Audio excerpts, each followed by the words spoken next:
Welcome into the Midday Show. I'm Ray Dunn, hanging out with you here on 97.5 The Fanatic alongside Amy Fadul. Amy, how are you? I'm doing very well. I hear you loud and clear. I'm glad. Austin Jones producing the program. I'm doing well in the sense that it's good to be here. It's good to be hanging out with you. I'm doing horrible in the sense of pretty much everything else going on with this sports town. Yeah, we got time to the Eagles. We'll get to the Eagles, but Monday night up at Citi Field was humiliating. Yes. Last night was soul-crushing. What's funny, because I was on with Andrew, and I thought, gosh, it would have been a lot easier to stomach if I saw a little fight. And I realized, nope, I was wrong. Nope. I was wrong. It's still awful. Throwing a counter punch and then having another punch thrown right back at you and knocking you out, actually worse than just not showing up to the fight at all. And also, when you see the punch coming and you know that it's going to happen, you know it's coming, and yet you don't do anything to avoid it. So the Phillies lose last night. The Mets walk it off. 6-5, the final there up at Citi Field. They've now lost 2 in a row to the Mets. A team that yesterday I pretty much just kicked and screamed talking about how the fact that they are in the Phillies' head. You could see it mentally with this team. And last night, Jesus Luzardo, I don't want to say unravels, but definitely was rattled by what happened. He obviously comes off the mound screaming at the umpire. He clearly didn't like it. And to his credit, I think that umpire stunk last night. He stunk on both sides. Yes. You could be upset at him, but you could see just how much it bothered him by a guy that doesn't usually get bothered by things, at least strike-wise, because I do think he gets rattled with runners on base. He struck out Soto, I think, twice. Yeah. To have that reaction, he was clearly bothered. Kerkering melted down. The late game, I have the 7th inning and the 9th inning. You got 2, 3, 4 in your lineup. Schwarber, Harper, Realmuto in the lineup. 7 pitches they faced in the 7th inning, 10 pitches they faced in the 9th inning. In either case, both innings, they end up going down, just 3 of them. Just overall, another terrible night. And this team is killing me, slowly. They're breaking me, slowly. Not enough for you to quit them. No, I already spent the money to go up there tonight. So I'm going up there tonight. I'm going to try and save this season. But for what we've watched, it's one of those, what do I even believe with this team right now? And ultimately, they are a good baseball team. But they are a good baseball team that we talked about it yesterday. And it was a tweet I sent out at the end of last season. I watched that final out. Season's over. Turn out the lights. We're a couple days away from the longest press conference of all time with Thompson and Dombrowski. And my takeaway from the season was this is a group that bashed their way back into relevance. They brought them back to the postseason. This core brought them back. And I thought there was going to be changes. So I thought that was what their legacy was going to be. Bash them back into relevance, but didn't quite capture the magic long enough to do it. And the second part of that tweet was me saying this team, when underdogs, were able to flip the script, but also had the script flipped on them every time when they became the favorites. Right. They go up 2-1 in the World Series. They don't win another game in that World Series. They get the Diamondbacks of all teams and can't get that done. They get the Mets and couldn't get that done. And right now, you're looking at a team that went up there with every reason to be the favorite in that series. Every reason to be able to beat that Mets team. Monday night, they no-showed after the 3rd inning. And Tuesday night, they just didn't have it. They just did not have the energy to get back into that game. And the guy that brings them back into that game is a guy who hasn't lived through all the trauma here in Harrison Bader. He crushes that home run, ties the game. He thinks everything's fine. Yeah, he's like, all right, sweet, we're back in this thing. Rest of that lineup, the big names in that lineup, those last 2 innings I laid out for you, 7 pitches. Got Schwarber, Harper, and Realmuto in the 7th. 10 pitches got Schwarber, Harper, and Realmuto in the 9th. 15 strikeouts from this lineup last night. Yeah. 2 for 10 with runners in scoring position. Turner was 0 for 3 with runners in scoring position, and he had those type of at-bats where it looks like the entire weight of the world is on his shoulders when he's swinging. Monday night was a humiliating loss. Last night was a soul-crushing loss. And for this team right now, it's in their head. Citi Field is in their head, and they can continue to deny it after the game. They're like defiant. Like, no, this is just baseball. It's just how it happened. No. We're watching you. We're watching you and the way you react to everything that's happening out there. We're watching you and the way that you play up there at Citi Field. It's gross. It's gross. The Mets have their number in a way that I can't remember the Mets having their number when the two sides have been relevant. It's funny, I always think about something Chris Wheeler used to say, it's a goofy game. And it is. Like, baseball has some wacky things. All of a sudden, sometimes it doesn't go your way. but for it to be one team where it's never going your way, especially at Citi Field, it reminds me of a number of years ago, maybe 3 or 4 years ago, where Phillies couldn't beat the Marlins no matter what happened. It was the Marlins came here, they lost to them. The Marlins they went to Florida, they lost there in Miami. But to have it against the team like the Mets, knowing the history, knowing how last season ended, and then to continue it, especially at Citi Field, 9 straight losses now at Citi Field. Is that right? Yep. I mean, come on. Like what? There's jinxes, and there's kind of like I would have Sage in that clubhouse right now, the visiting clubhouse, or in the dugout, because there's some bad juju going on, and to not get a win. And I know they talk about like, listen, we're still you are in good shape, but to not get a win with the importance of the Mets chasing you, and obviously the wild card as well. And just the fact that you have that rivalry. You know the rivalry, you recognize it so much that you got special cleats and gloves, but you don't recognize it enough that you actually have to get the win. I don't know. It was a fluky game, and I think if Monday hadn't happened and I just saw Tuesday, I thought, well, that's just sometimes the way the cookie crumbles. Right. But the fact there's been 2 of those, and they have such wonky things that happen in the game to the Phillies, I was like, now they're snake bit. They can't win there. They're pressing. They're pressing right now to try and get a win up there and to try and beat a team that coming into the series, some people wanted to say the division was over.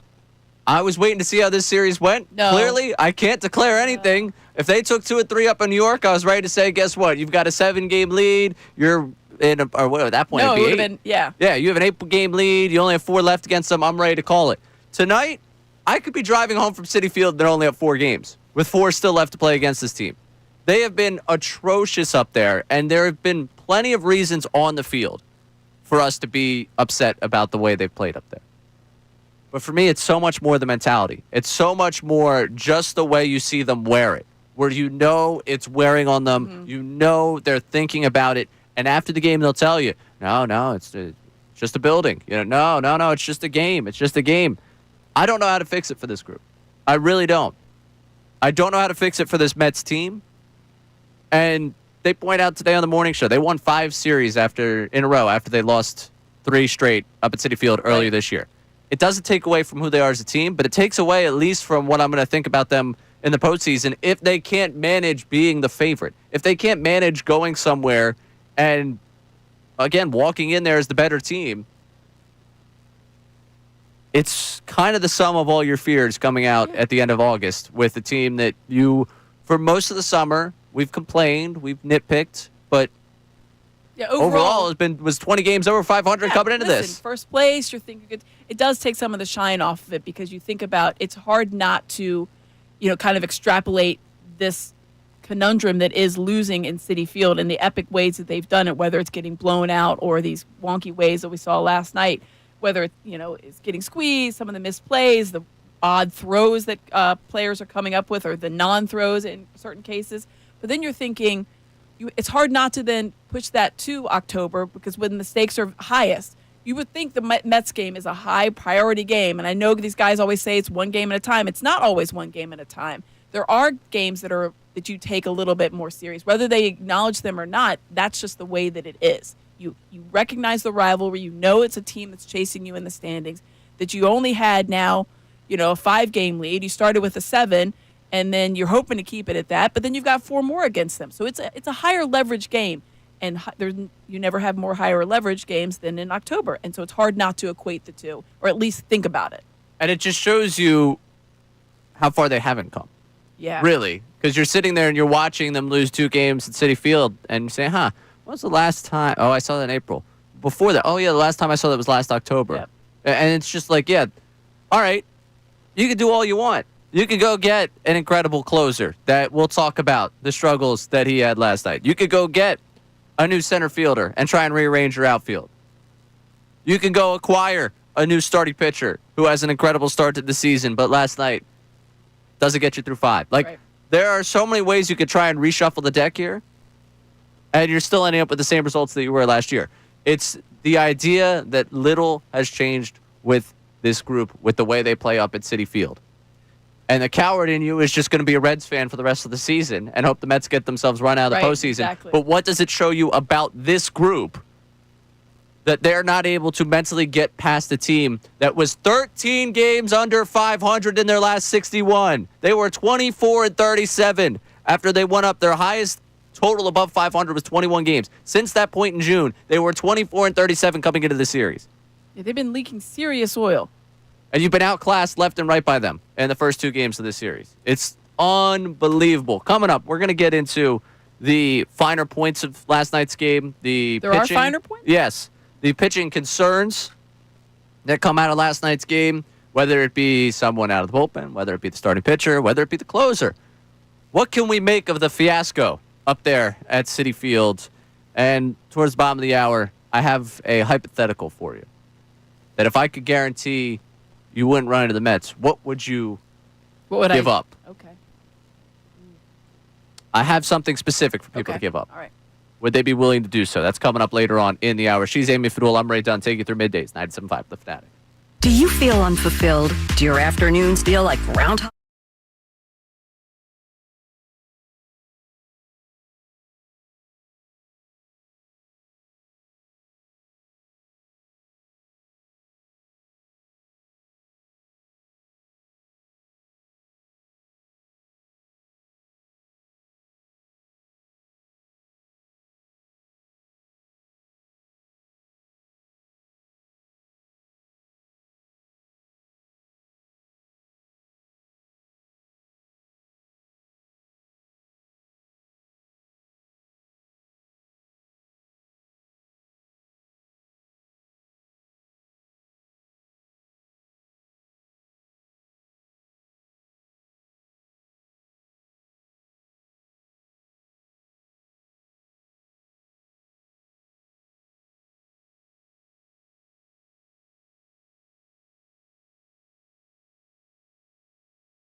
I think this is just going to be therapy for me today. I think this is what this is going to be. I think this is just going to be baseball therapy for me.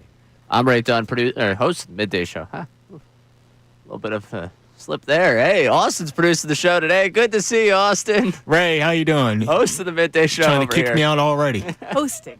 Amy Fadul co-hosting the show today. And Austin, let's just go to the text line early here. I usually save the text line for a little bit later on the start of the this program just because I like to get all the thoughts out first. But honestly, this is kind of a venting session for you because Yes. what am I supposed to do today? Sit here and tell you, well, guys, it's 2 games in August, and they're still in good position. They're still leading the division. Do you want to hear that? Do I feel that? No, No, you don't. I feel like crap today. This team is breaking my soul. All right, what do we got, Austin? Alrighty, well, this is Matt in Knoxville, Tennessee. He said, how many times are they going to line Trey up the middle, leaving the five-hole wide open? If he played at a no more depth, that line drive is caught. And who knows, when it's the bottom of the ninth inning, bases loaded, and there's a flamethrower on the mound, take analytics and shove them where the sun does not shine. And you know what? I am a big data guy, but in that sense, Crux pointed out 16 times. The eyeballs. At that point. You don't need analytics. Eyeballs. He's a professional hitter. Where do you think he's going to hit? If you sat up there and you saw a giant hole, why wouldn't you try? And then they were pitching him outside. Well, he throws hard, so he's probably going to be late on it anyways. It's going to be easier for him to try and push it that way. There's a chance Turner catches that ball if he's not lined up standing. He basically was like the little leaguer who doesn't know where second base is and is standing on second base. Like that's my where you play the position. position. Yeah, because I'm a second baseman, therefore I stand on it. That was also ridiculous. And I get, if they grounded it to him and he made the play, you wouldn't be saying that today. Well, guess what? It was hit exactly where everyone there. John Crux said it 16 times on the broadcast. Hey, maybe there should be a guy there. Each at bat, when they took that center field camera, you'd hear Crux be like, "Why is Turner?" I'm like, "We don't know. We don't know, John. We don't know." I don't get it. Like, that one is one of those things where it's like, and people, of course, could be like, well, look, Thompson put him there. You think Thompson isn't being handed a stack of papers from someone way above him? They had the meeting. That's where he's got to be. Yeah, right. He goes out there. There was a meeting right beforehand, and they come out, and that's the defensive alignment. So it was discussed. Right there. And it I'm wasn't telling like you that he it's not created it. Thompson's not walking out there like this is I actually think this is the best spot. Yeah. He's being told by someone else that's the best spot. So if you have a problem with that, you have a problem with analytics, and I'm cool with you having a problem with that analytics. But let's put that where it's supposed to be, because I'm watching that. I'm sitting there. Kruk keeps pointing out. And it was one of those times where I was like, all right, you're almost willing it there, John. Please stop. You're killing me here. There's no way he wasn't going to hit it there. I know. I was like, please. Every time you mention it, I'm just getting more and more annoyed because I'm like, I know he's right, but just stop. Maybe they won't notice. Stop it. Like, hey, hit it over there. Yeah. Oh, all right, let's go back to the text line for another, just because that one got me worked up. I'm sure the next one will too. Alrighty, so no name on this text, but Jesus Luzardo about to have a very, very, very short lease in the playoffs. Hell, if we could get away with not pitching him, I would rather do that. All right, well, that leads me perfectly into where we were going. So appreciate you, unnamed texter on the text line. Great take from you right there. Not necessarily that I agree with it, but what we established last night. Kerkering needs to come in a clean inning. We've seen it all season long. He has one of those ERAs. Strom had it. I don't think it was last year. It was the year before that I would say it was kind of a hollow ERA, whereas anytime you come in, you don't let your runner score, but you better believe someone else's ERA is going to be inflated by the time you get off the mound. Kerkering's having that right now, where he comes in dirty inning, he's got runners on. Those runners are scoring. Anyone he puts on base, he's going to do a really good job of keeping them off the scoreboard. But anyone that is already on base, they're coming home to score. So Kerkering has to be a clean inning. How about Luzardo? So Luzardo, we keep doing our postseason rotations, and he's slipped into a number of people's, and he's had a good 5-6 start stretch leading into last night's game. He got rattled way too easily. And it's been a thing, like the pitch tipping thing, that following that being able to not pitch out of the stretch, like it's just been an up and down roller coaster with him. He also needs a clean inning. And he also, I said this Monday, if I had my dream scenario, not the scenario right now that plays out, if I had my dream scenario, where I could get the rotation to look the way I want it by the end of the season because the guys pitch the way I want to by the end of the season. He's not a part of the three-man. He might get a short start as a fourth starter in an NLCS. And I would want him to be the hard-throwing left-hander out of the bullpen for this team. Problem is with the hard-throwing left-hander, he also needs a clean inning because he also gets rattled too easily with runners on base. So that's a whole nother problem when it comes to Jesus Luzardo. To the texter's point right there, I don't know if I would feel very comfortable if he came into a game with runners on base. And I don't know how comfortable I would feel 2 innings into a postseason game where I see him put 2 on with nobody out and think that the thing might not unravel. So that was 2 things last night. We now have 2 guys on this team where I don't think I could trust them to come into a game with runners on. I understand it's a tough job, but I need to be able to trust someone to do that. And then Duran. Let's just go to the closer here with this one. With a guy that good of stuff, you got to be able to miss a few bats. Just a few. You get victimized by that, what was it, the third hit of the inning loads the bases where it's like, okay, it's a fly ball. And it was really shallow, just between third and left field. You know, if you hit that and you get a hit on that, you're like, all right, that happens. I appreciate you putting it there. Thank you. There we go. But the first 2 hits, I mean, you got to bury that ball. Like that can't be catch as much of the plate as it does. No. And that drives you nuts. He's just not. He hasn't been as crisp over his last couple outings. And I get it. The stuff's electric. He's must-see TV. But the last couple times out there, it's like, oh, how are people hitting this? It's like, well, if you serve it up to them, Yeah. doesn't matter how quick They're it's going to going. be late on it because it's coming in fast, but it doesn't mean they're going to miss it entirely. These are professional hitters. Right. He just, like, missing more bats to me is just hitting your spot more often. Like, the velocity there. Yeah, and then they is were great. trying to go away, and I thought, don't try to go too far outside. Now you're trying to overthink it. Then he was getting wild. Like, it was. He got wild. There was a couple that, like, it looked like, I was like, you can't walk him. Well, It's just you this can. Mets team, man. They own the Phillies. Like, what else am I supposed to say? Am I supposed to sit here and preach something that I don't believe? They own them. It's just hard. It hurts to hear. It hurts to hear. Yeah. So I don't like it. I felt a lot It's better. not that I don't, like, believe you. I just don't want to hear it. So stop saying it. I'm not going to stop saying it. It's the truth. Are you going to say it tonight when you're at Citi Field? Tonight, I'm going with my best friend growing up and his fiance. His fiance is a Mets fan. I'm going to have to say that directly to her face before the game. And I'm disgusted. It's going to be horrible. It's just gross. This is a team that's breaking me right now. I could tell. Because you go up there and the Mets have no reason, absolutely no reason, to be beating you other than the fact that they just own you. I saw someone tweet out a picture of Pedro Martinez and said the Mets are our daddy. Oh, and no. that's the way it feels right now. What can I say to make this better? Yeah, 9 straight losses at Citi Field is just that's an abomination. Yeah. It's an absolute abomination. 23 of 29. This group, this core that's been together, as long as they've been together, they've been owned by the Mets. Of all the teams that you can't get owned by, of all the teams, you can't. You can't get owned by the Mets. Which leads me to the hypothetical I want to ask you coming Oh. up. If there was a world where you could be guaranteed you wouldn't face the Mets in the postseason, but you had to go in as a wild card team,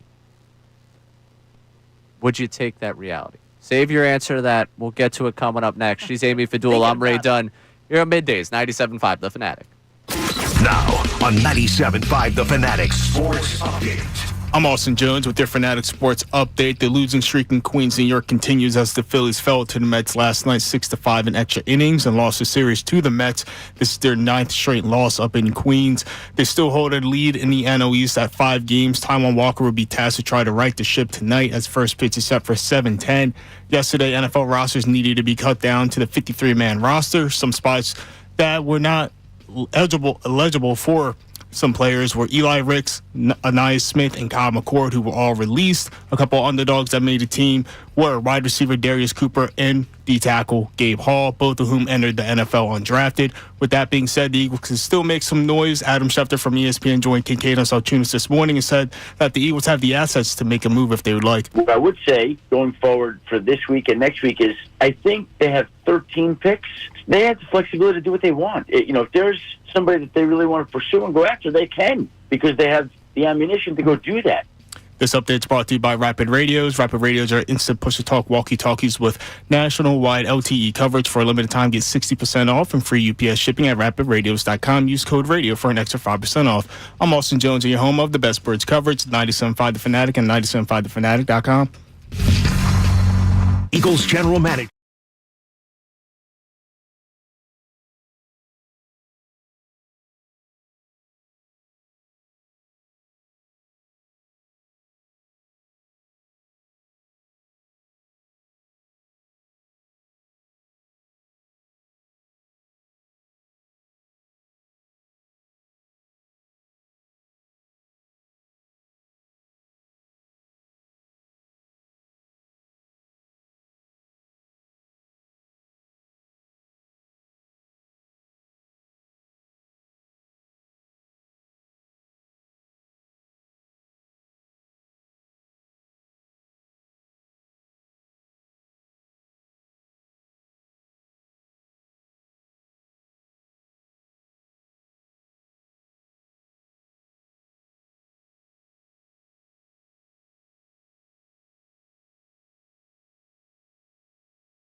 that's spiraling right now over this team. No, there's a lot of people that are spiraling. It's good to go through this together. That's what we're here for. Yeah, that's why a I'm little here. therapy. Well, no, that's why you're here for me. I'm honestly. trying to help you. I'm also trying to help you get to Citi Field in a more efficient way. Yeah, we'll get to that. We'll get to that. That's coming up. We'll figure that one out coming up. But yeah, we have our YouTube channel. Hello to our YouTube Hi, folks. audience. Dan Berman, who has been in and out of our YouTube chat, is spiraling alongside everyone. This is, I think there was 10 straight comments from just Dan Berman about how the Mets own the Phillies. Yeah. You can see swings a ball 5 feet. Yes, he Yeah. does. So Oh, wait. He's got a lot more. He's kept going. he's crashing out. Yeah, for I sure. get it. Understandable. She's Amy Fadul. I'm Ray Dunn, taking through middays here on 97.5 The Fanatic. And I ask you this question. Basically, it would mean that they have to collapse the rest of the way and end up not winning the division, and the Mets win the division. So that's obviously disaster level. But That's not happening. No.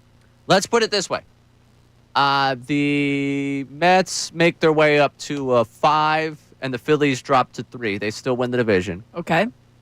But the Phillies have to play the wild card series. Basically, the point of this question is, would you sacrifice not having to see the Mets in exchange for having to win one more series? Would you see the Mets at any point? At no point. You Okay. can guarantee that you will not All right. see the Mets. Yes. That's ownership right there. That is Mets having ownership over this team. If we would sacrifice a bye in exchange for not meeting facing the them. team that Yes. has owned you Yes. in this year and last. Yeah. Yeah, I'm going to go ahead. If it had been like a blip, like this, okay. 9 straight at Citi Field, 9 straight losses, 9 straight. No, I don't want to say no. I don't care what that makes me. Does it make me a coward? Does it make me? I mean, it kind of, Oh, but I yeah. don't blame anyone.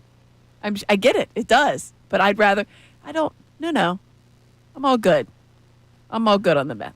You can See, I still see the value of having that bye to be able to set up the pitching. right, but the buy. So in your scenario, does the buy guarantee that you meet the Mets? No. Oh, well, No, you just got to play it out. There's a good, I like, assumed that was. if this goes to where the NL West team overtakes you, if you look at the schedules of the team in the West, they are weaker. The, Yeah. the Dodgers and Padres are done. They are not playing each other again. Correct. And they That's all. have the baked-in wins. I think there's still 7 games left between the Rockies and the Padres. Like, the Padres, the rest of the way, could have a nice go of it. Yeah. And the Dodgers, as well, don't have as tough a schedule as the Phillies do. So one of those two teams could realistically take over there, which could end up dropping you into a wild card series. And right now, if you look at the rest of the National League, there is considerable momentum behind the Cubs Right. and behind whoever's second in the NL West. And if the Mets continue to be who the Mets have been, where they own you and then just kind of forget how to play baseball against everyone else, there's a chance that you That end you up would- meeting the Mets in the wild card series as a Right. 3-6. Now that's the thing. So obviously the bye, I think especially is important for this team given the health situation and given the way that the bullpen has been operating, given the way that the starting pitching has been operating. A bye would be a tremendous boost. Ideally, you want to miss the Mets. You want to not face them. But yeah, I mean, like if it plays out, there's also obviously in the back of my mind a very, very small that's just screaming out, being like, wouldn't it be fun to beat them in the playoffs? It would be. I just don't know that it's going to happen. See, it would be. Like, wouldn't it be fun to beat them in the playoffs? The voice is very small and high-pitched, apparently. Would it be? It would be a lot of fun to beat Sure them in the would playoffs. be. Do you believe if you were given a series of any length between these two that the Phillies would win it? I want to beat them so bad.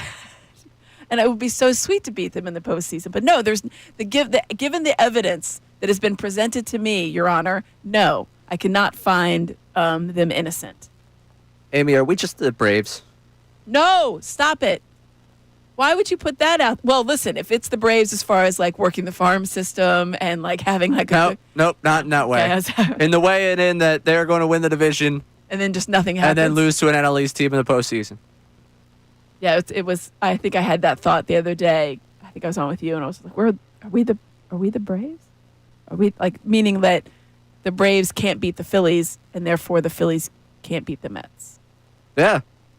I mean, I'll be honest with you, last night was my personal hell.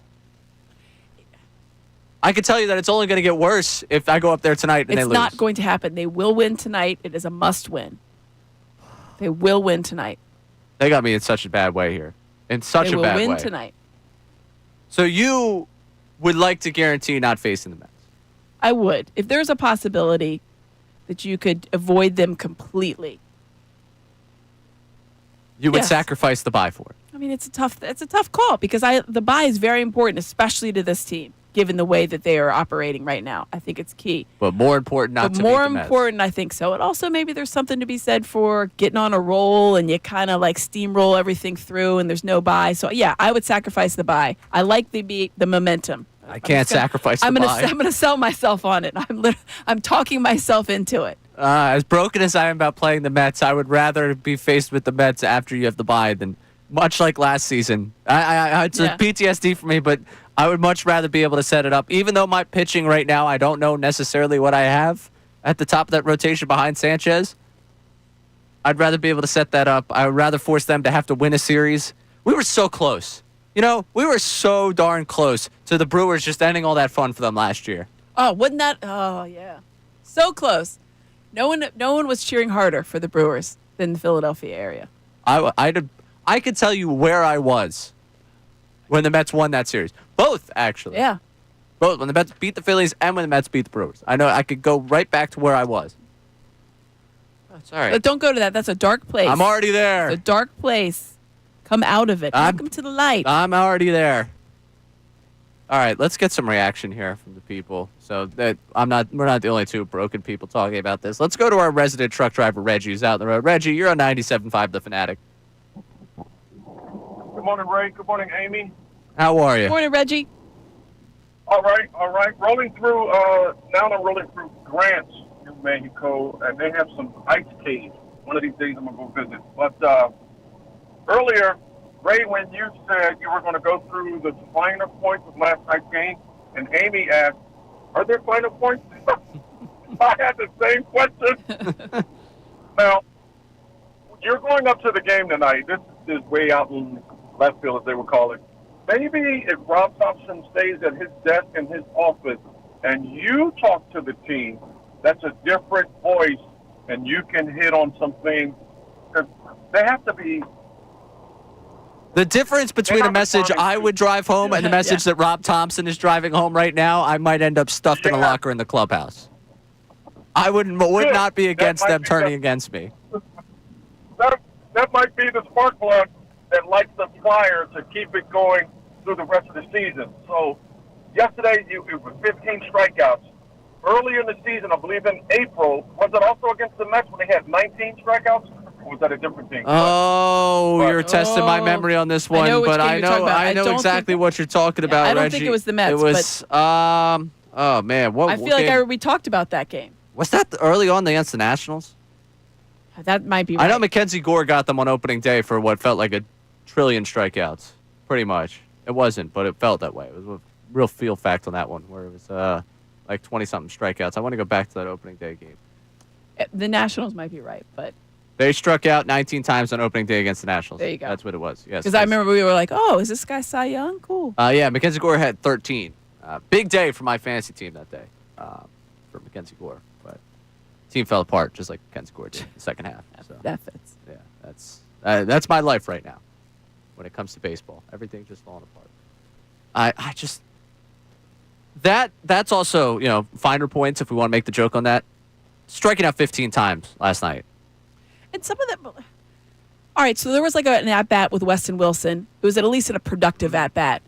The first 3 at-bats for Trey Turner were the most unproductive at-bats that I've seen him have in probably a month. He had been going quite well. I know he got the hit later on. But 3 and 4 pitches for an at-bat is not a good at-bat.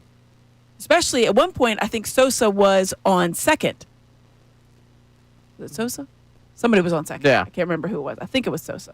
0 for 3 with runners in scoring position. It's not even productive. JT, by the way, 4 strikeouts last night. Yeah. All the goodwill that he kind of built up. Well, that's in the a month thing, and a half and that's is wavering. That's the difficult part of trusting this lineup, because it's the right-handed side who's going to step up. Kyle Schwarber and Bryce Harper aren't going good. All right, you feel bad about it already.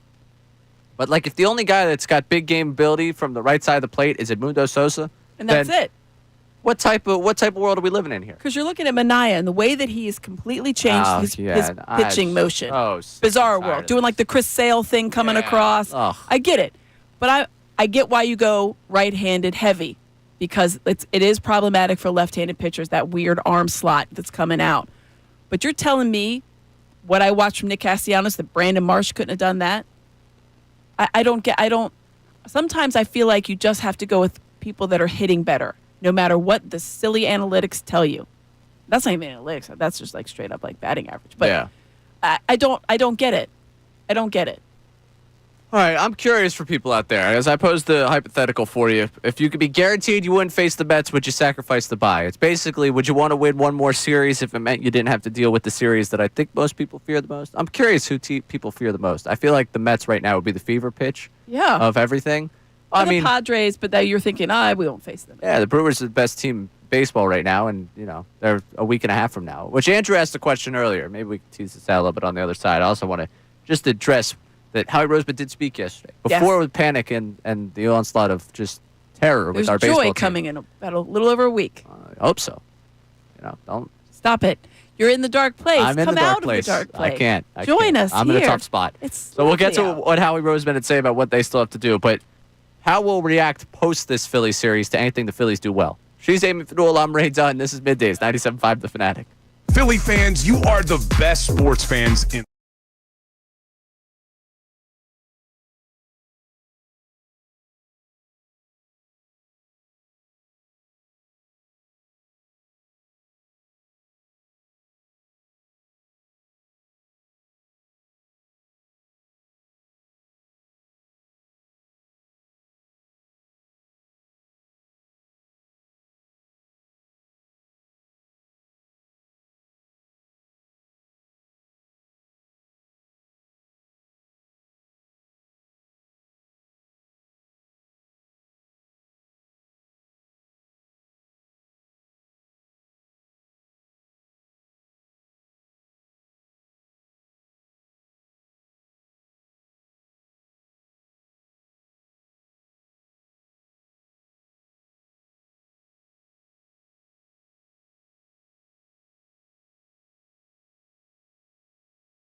Midday show here on 97.5 The Fanatic alongside Amy Fadul. I'm Ray Dunn. And just feed me more misery. Austin Joe's produced the program here. We've got the text line going.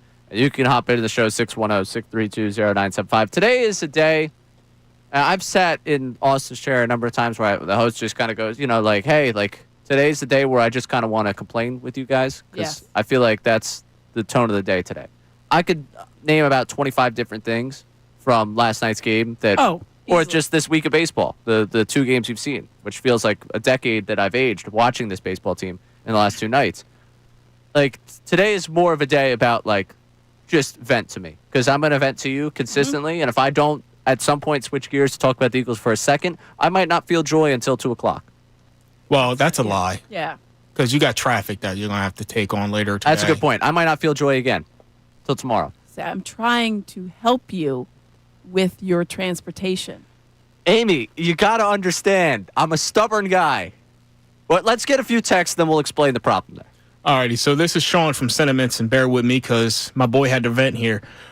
I feel like regardless of what this team does, certain players will not perform. This poor play against a team that has been below average for months is inexcusable. Turner, Schwarber, JT are 2 for 25. Show up. Stop coming up small. Stop putting Kirkering in situations where he can't handle it. Stop with the Duran entrance. If he can't get the mediocre Mets out, then he shouldn't even get his home entrance. Wow. All right. So now we've really That's gone. a lot of frustration there. Yeah. We've turned against Duran, which hurts my heart to see. That's Sean from Sentiments. Sean, you're my guy, but let's break that down in different parts. That's Kirkering, clean inning. That has to be it at this point. He's allowed too many inherited runners. Duran still deserves his entrance, okay? Maybe we won't televise it. I mean, listen, all I did once was try to explain how it worked because there's no bottom of the ninth planning on, so you have to try to get those breaks in where you can, and it did you not were attacked, yes. I didn't even say that I agreed issue with an apology. it. Yeah, I didn't agree with it. I saw your apology on I'm on just the saying app. this is how it happens. Yes. This is what goes on. This is how a television works. And how they play against, so their record against teams above 500 is still 4 games over 500. The issue is their record against the Mets is putrid. That is now, 2 and 6. Okay, Yay. so yeah, with 5 left. Yes. Oh today God, and we then have to see them 5 more times. See them today. You'll see them up close and personal. And I will be definitely planning on going to at least one of those Mets games here at home. I think I'm going to try. It's like the 10, 11, 12, something like that. 11, 12, There 13, you go. 14. 14 is Eagles Chiefs, so I can tell you where I will be for that. No, that's not. The 14th is the Royals. They're earlier in the week. It's a weekday. It's a weekday. It's the 8th to it's the like 11th. Monday. Yeah. Oh, I have tickets to the one on that Monday. It's like 8, 9, 10, 11. Yeah, who do I have? 12th to the 13th. Oh, that's the Royals. That's the Yeah, the Royals. hell with that. All right, 8th to the 11th. That works for me.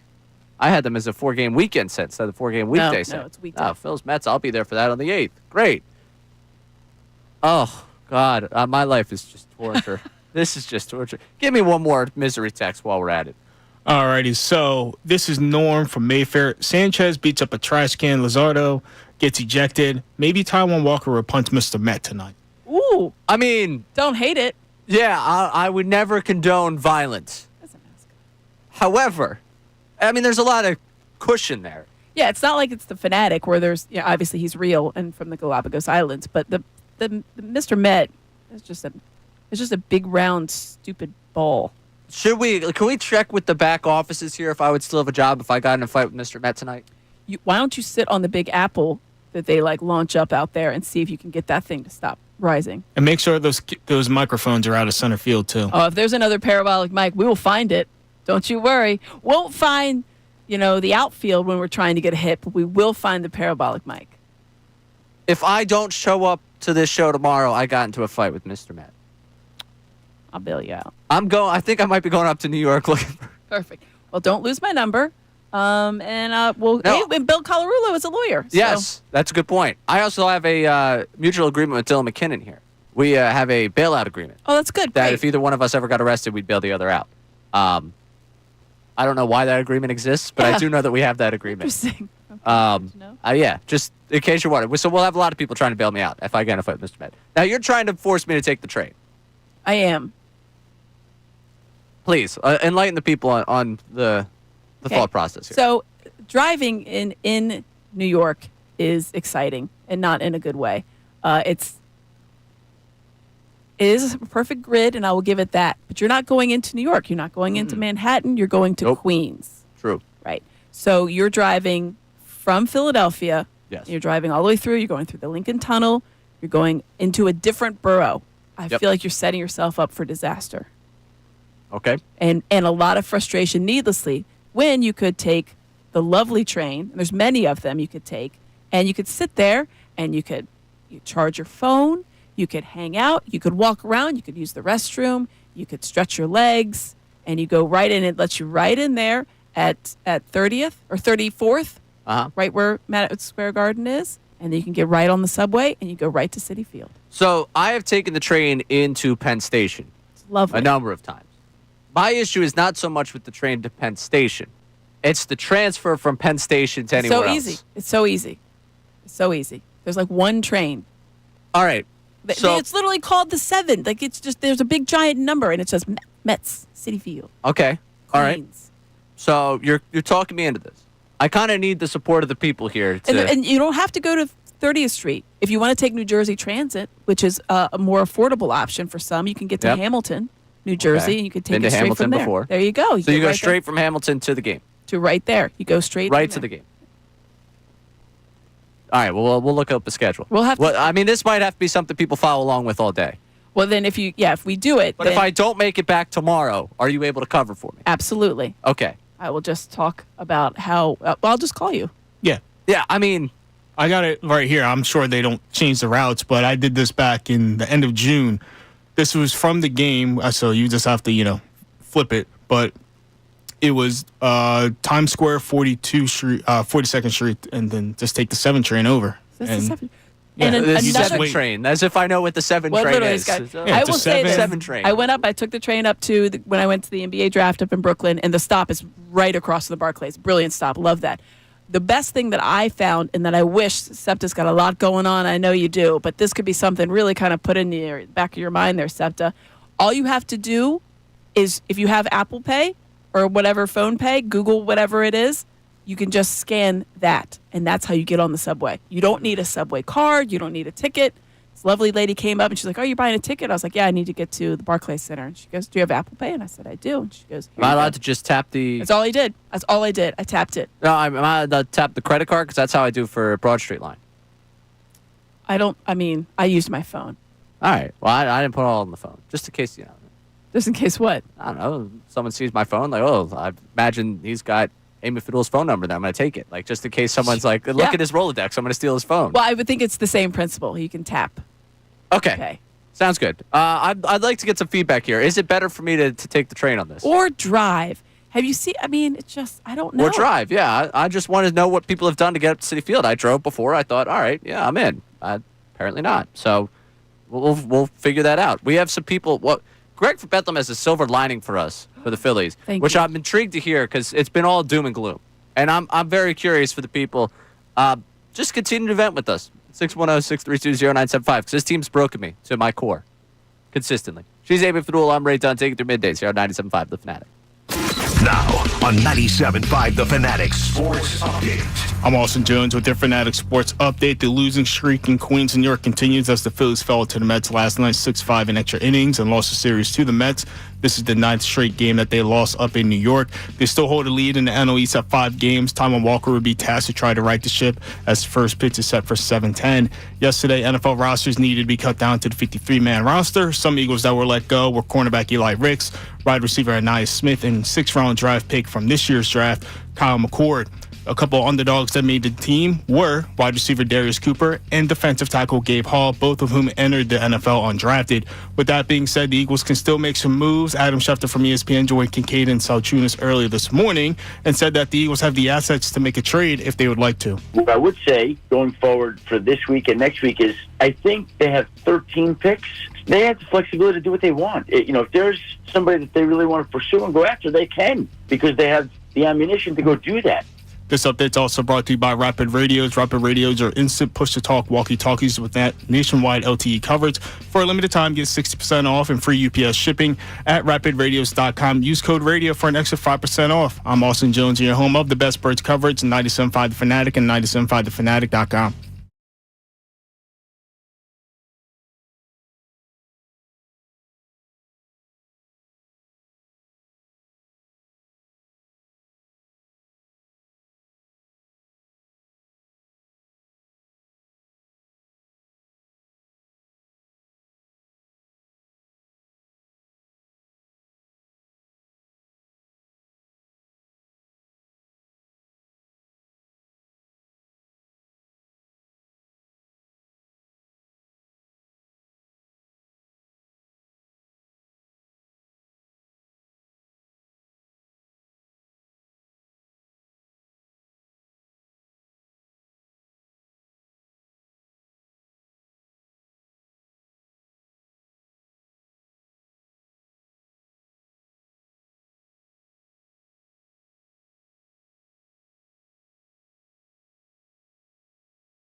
And on the 11 o'clock hour here, you're tuned in to WPEN HD1 Burlington, Philadelphia, Beasley Media Group Station, broadcasting live from the Comcast Business Studio, powering possibilities. She's Amy Fadul. I'm Ray Dunn. Austin Jones producing the program. We got some people. So I'm going to Citi Field tonight. I'm trying to save the season. And I understand there's a morning show member very upset with me because I have the Phillies Hawaiian shirt on. He's like, you're infringing on my copyright.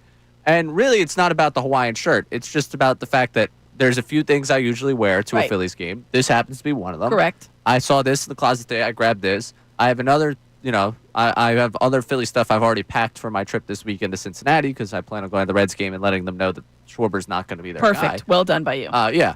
So I have that already packed away. I looked at this. I was like, yeah, I haven't broke this out in a while. Why not? Fun shirt. I'll go enjoy a trip to Citi Field. Maybe, probably not.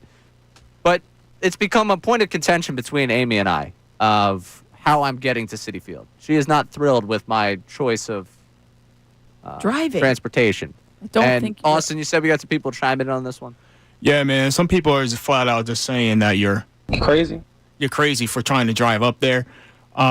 This is from Tim from upstate New York. As someone who lived in New York City and grew up in Philly, take the train. You can drink beer on the ride up and to the city and charge your phone while you drink your beer. That's one text. Well, you see, I Stretch don't your have legs. any right with me. I don't usually pack beer on my way to work. Well, there's places you can go as you are heading to the train station. Yeah.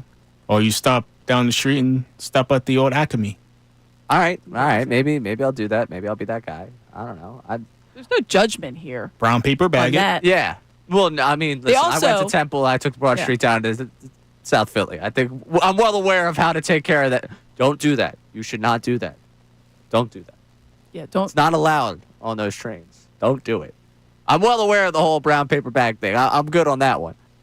But all right, so people just think I'm nuts for driving. Yes. Also, there is the U.S. Open going on as well. Yes. And apparently they share the same parking lot. They share the same everything. So right there. that might prove to be a headache. All right, yep. So we're going to figure out how I'm going to train it because I didn't even think about that traffic potentially as well. Do you want to take Amtrak or do you want to take New Jersey Transit? Where's Amtrak if I'm taking? I'm going from what, Philly to... You can look at Ardmore. We We'll did get a text on that as well. This is from Tim. You take the train to Penn Station or the Amtrak station, which is next door. Then you go to the subway and take the 1, 2, or 3 uptown, one stop to Times Square station, and then you take the 7 to Citi Field and Flushing Meadows. take the E.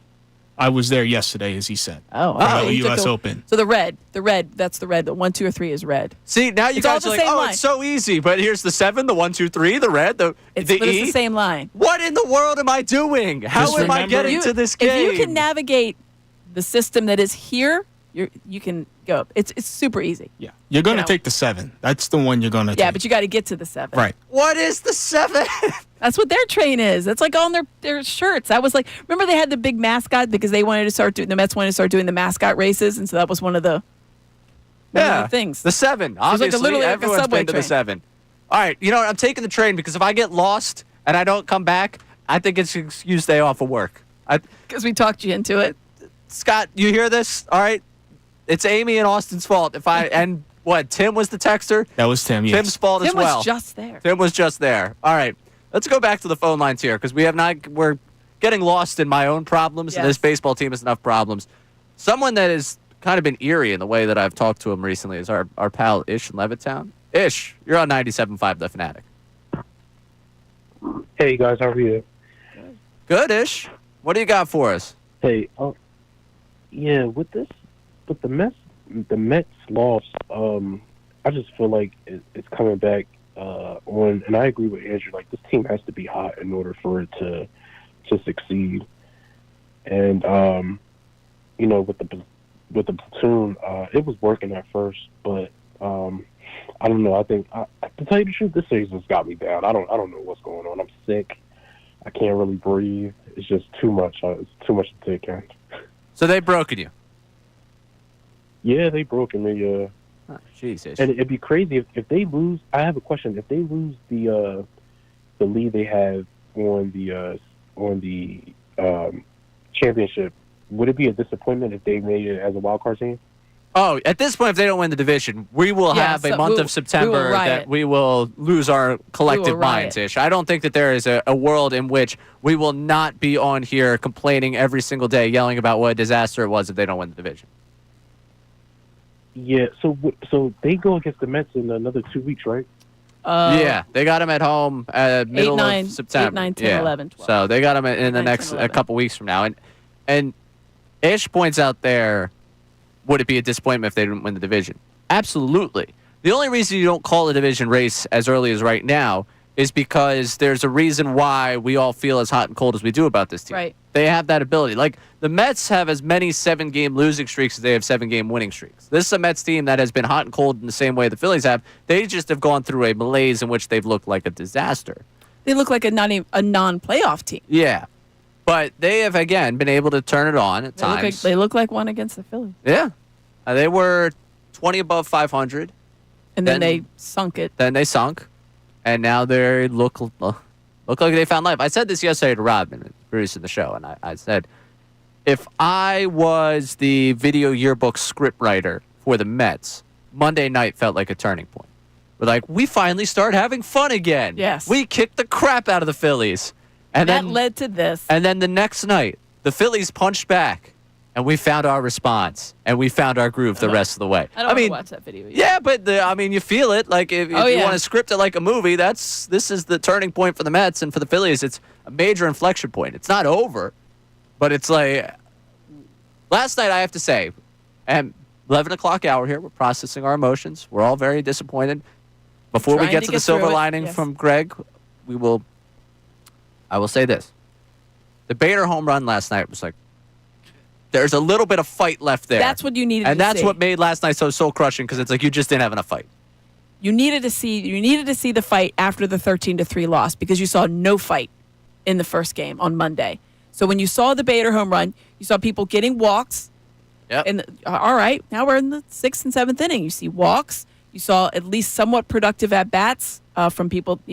I think Bryce Harper had a couple hits before that, so I exclude him from that. But you're thinking, okay, and now 2-run home run. All right, we're right back in it. And then just... Yep. Not being able to finish the job in that inning, and then the middle of the order, going down 7 pitches in the 7th inning, 10 pitches in the 9th inning. That middle of the order being Schwarber, Harper, Realmuto in the 7th, and in the 9th. And MBD says something here. Let the Mets continue stinking against non-Phillies teams. The Mets have our number. Just move on to the next series. I can't just move on to the next series when this is a Mets team that realistically you could see to open up the playoffs in a 3-game series. I'm not going to be able to breathe throughout that. Ish just mentioned, I'm not going to be able to breathe through a 3-game series against the Mets in the wild card. If it's a wild card series, 3-6, Phillies, Mets, I'll be terrified. I've lost my mind. Full on, just like not breathing, muscles straining, clenched the entire time, your jaw sore from your teeth. Yeah. All right. Grinding. I want to get the silver lining here from Greg. Greg from Bethlehem, what do you got for us in terms of the silver lining? Morning, guys. Well, I mean, we all know that the Phillies lineup has the personnel and the ability to have won, which at Citi Field, which makes it that much more frustrating. But that could also be the silver lining. We don't have to change the personnel. We just have to change their headspace.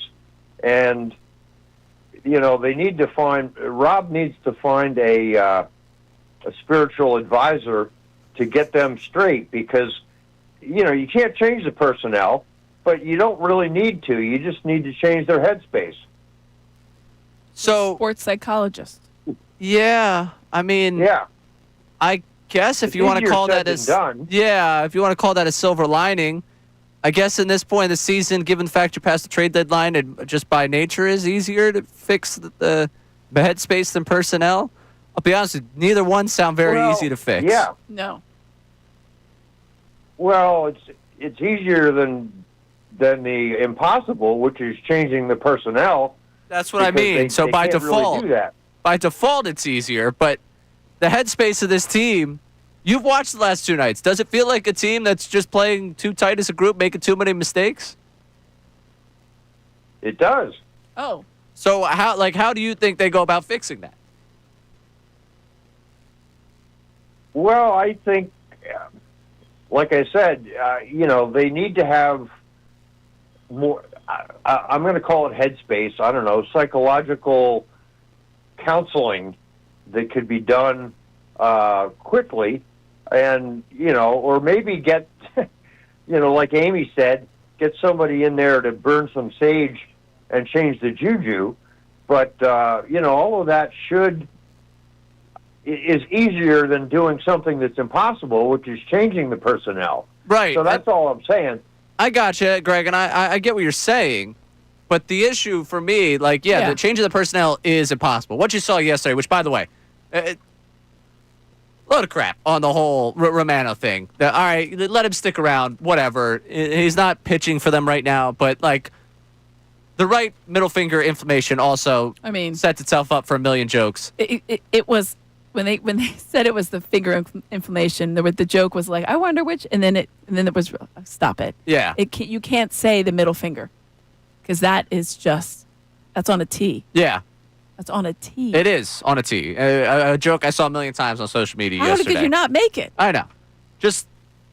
I don't know what changes the mentality here for this group. And he says Rob needs to get someone. At some point, it's on these guys to do it for themselves. You guys are professionals. Yeah. I'm sorry. I don't need the manager going in there saying, hey, wake up. You should know you need to wake up. You've been at Citi Field. Your season ended there last year. I don't know. It's just that, you obviously have to realize, you look around, this is the group we have. We have to do it with this group. And at some point, they have to have that accountability with themselves, right? They have to look around and say, it's not on this guy, our pitching staff. It's not on our bullpen. At some point, it's on me. I have to be able to do this. I have to be able to come through for my team. Not on my manager. It's not on my hitting coach. It's not on the guys at the back end of the bullpen. It's on me. I need to be able to put the ball in play, move the runner over, and get the guy home. Very simple when you lay it out like that. By the way, Dave P. Ray's still avoiding changing the manager at all costs. Go find me one manager or the team that changed the manager at the beginning of September and went to the World Series. Please, I'm begging you. I understand you don't like Rob Thompson. We just had the conversation about being stuck with personnel. I'm not changing it. And if you think the manager is the reason that these guys don't play the way they should, is Bryce Harper being told up there to swing when he swings because it's Rob Thompson? Is Nick Castellanos swing it, pitches 5 feet out of the zone because Rob Thompson said make sure you swing it the first pitch every time? I get it. People don't like Rob Thompson. I think there's a little bit of accountability that has to be placed on these players to do their job instead of just probably the manager's fault. All right, coming up, speaking of groups that actually can change, Howie Roseman met with the media yesterday following roster cutdown days, 53-man roster. He basically said he's still got a chance to make some moves. Where would you want to see him make those moves? Do we think that anything could be down the line substantial before we get further into the season? She's Amy Fadul. I'm Ray Dunn here at Middays, 97.5 The Fanatic. Hey, everybody, it's Bill Colarulo, and coming up.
Back, midday show here on 97.5 The Fanatic. Alongside Amy Fadul, I'm Ray Dunn, and I apologize for even entertaining the Rob Thompson conversation. Yeah, it's now taken off our YouTube chat.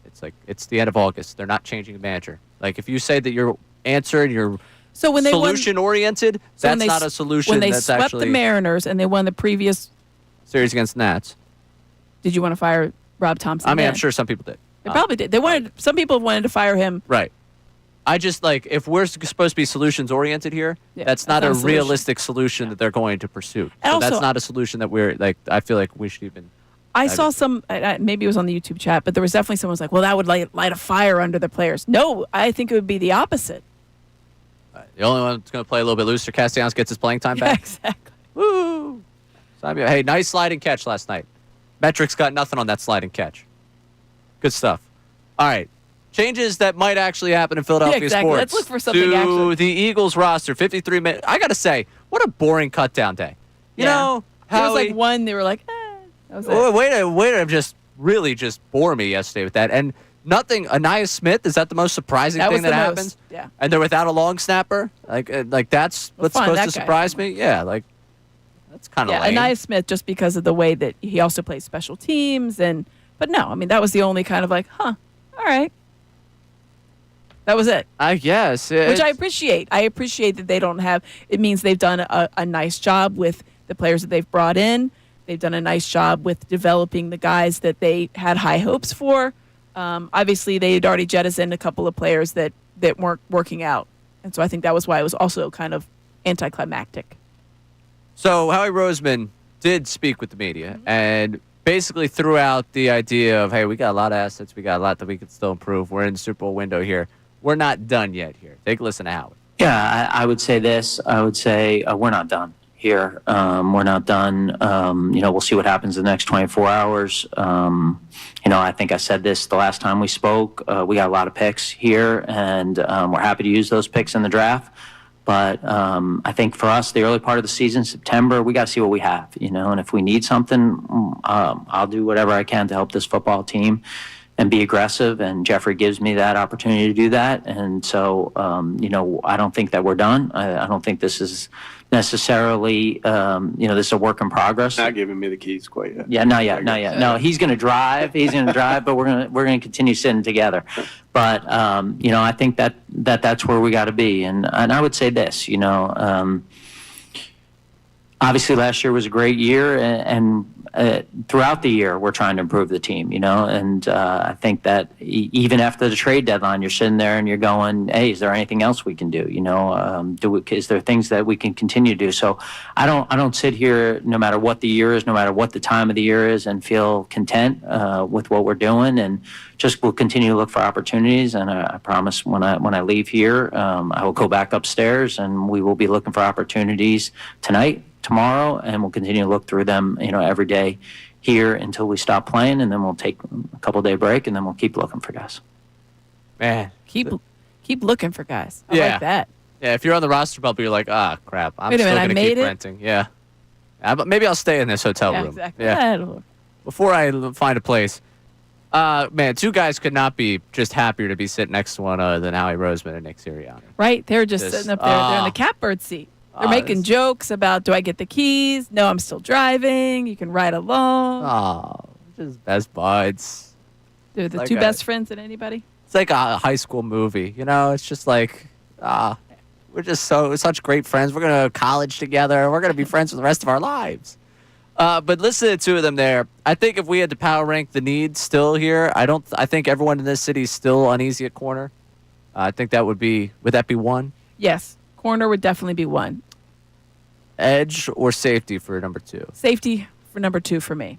Yeah, I was thinking about it, and as much as I pined for Justin, I think the only reason I still would put safety above is because I'm not sure about the health of Makuba. Yeah, and I feel like that is a position that it's kind of been up in the air. No one has really grasped it. You're looking at, Keely, okay, yeah, kinda. Sidney Brown has been fine. Makuba everybody wants him to be that guy. You want him to be that guy. You just don't know if he is yet. Right.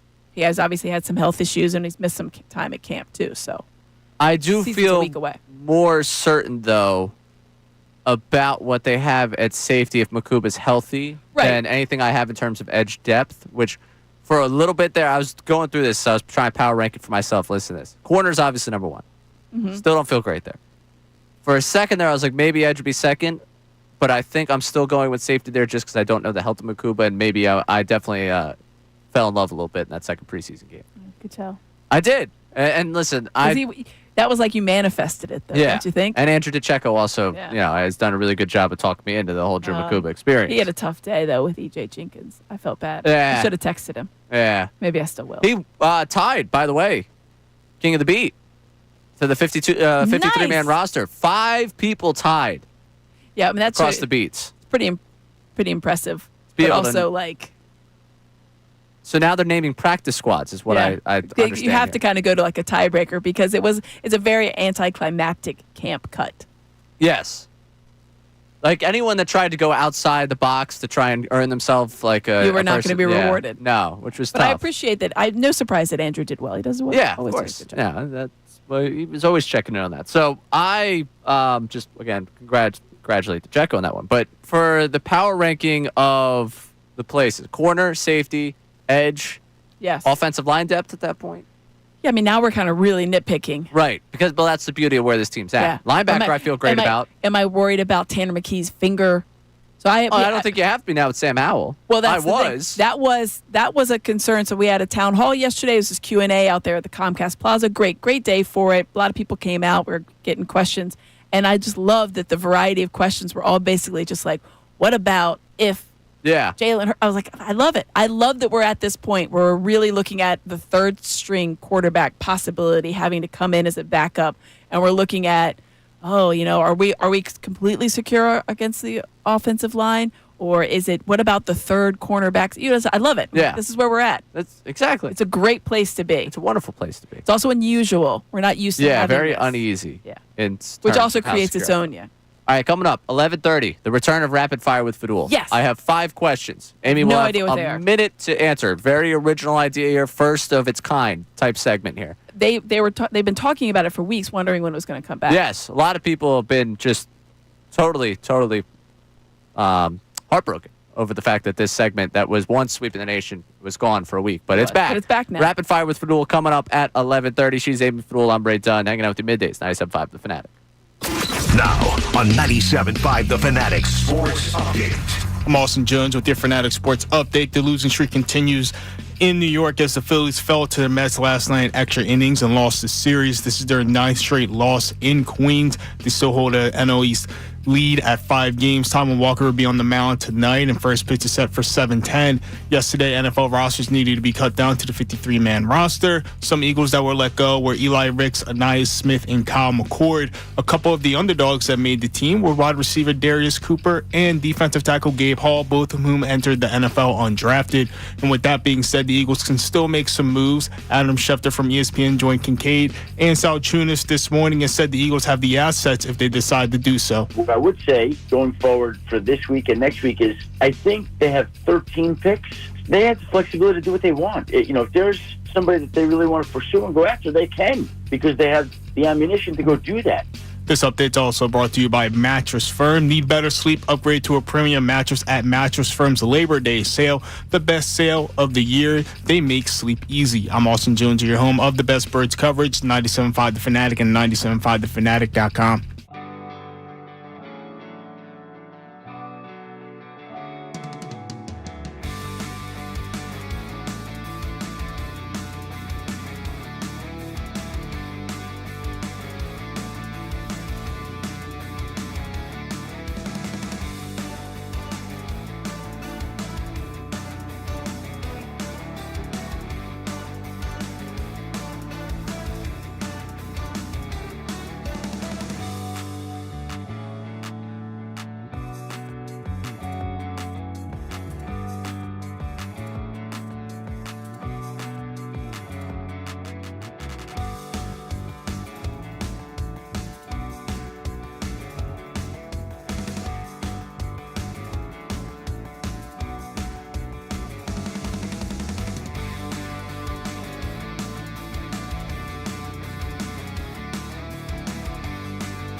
Philly fans, you are the best sports fans in the world. You're not stupid, so why should you have to hear outlandish takes that make you shake your head? You shouldn't. That's why Unfiltered is the show for you. Each afternoon from 2 to 6, we only bring you honest opinions and analysis. We may not agree all the time, but what you hear is what we genuinely believe. It's not some rage bait to try to spark conversation. So make the switch to Unfiltered with me, Bill Colarulo, my man Ricky Bo, and Silvana Kelleher.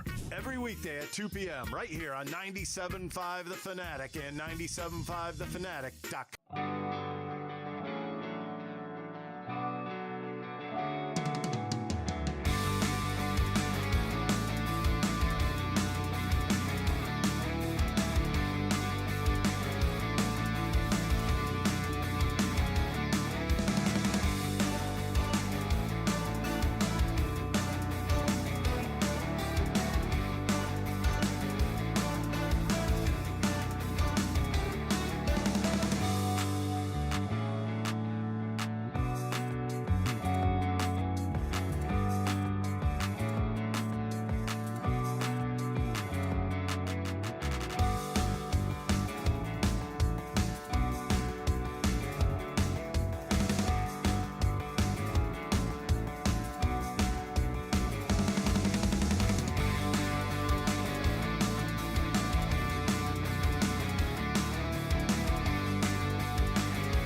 Welcome back into the midday show here on 97.5 The Fanatic. She's Amy Fadul. I'm Ray Dunn. Austin Jones producing the show. We got Rapid Fire with Fadul coming up in a few minutes. I did have a few things on the old Bird app I got to catch you up on. First off, our good buddy John tweeting in, Carlos Santana was waived by the Guardians yesterday. If a clubhouse ever need a TV bashed in, he's your guy.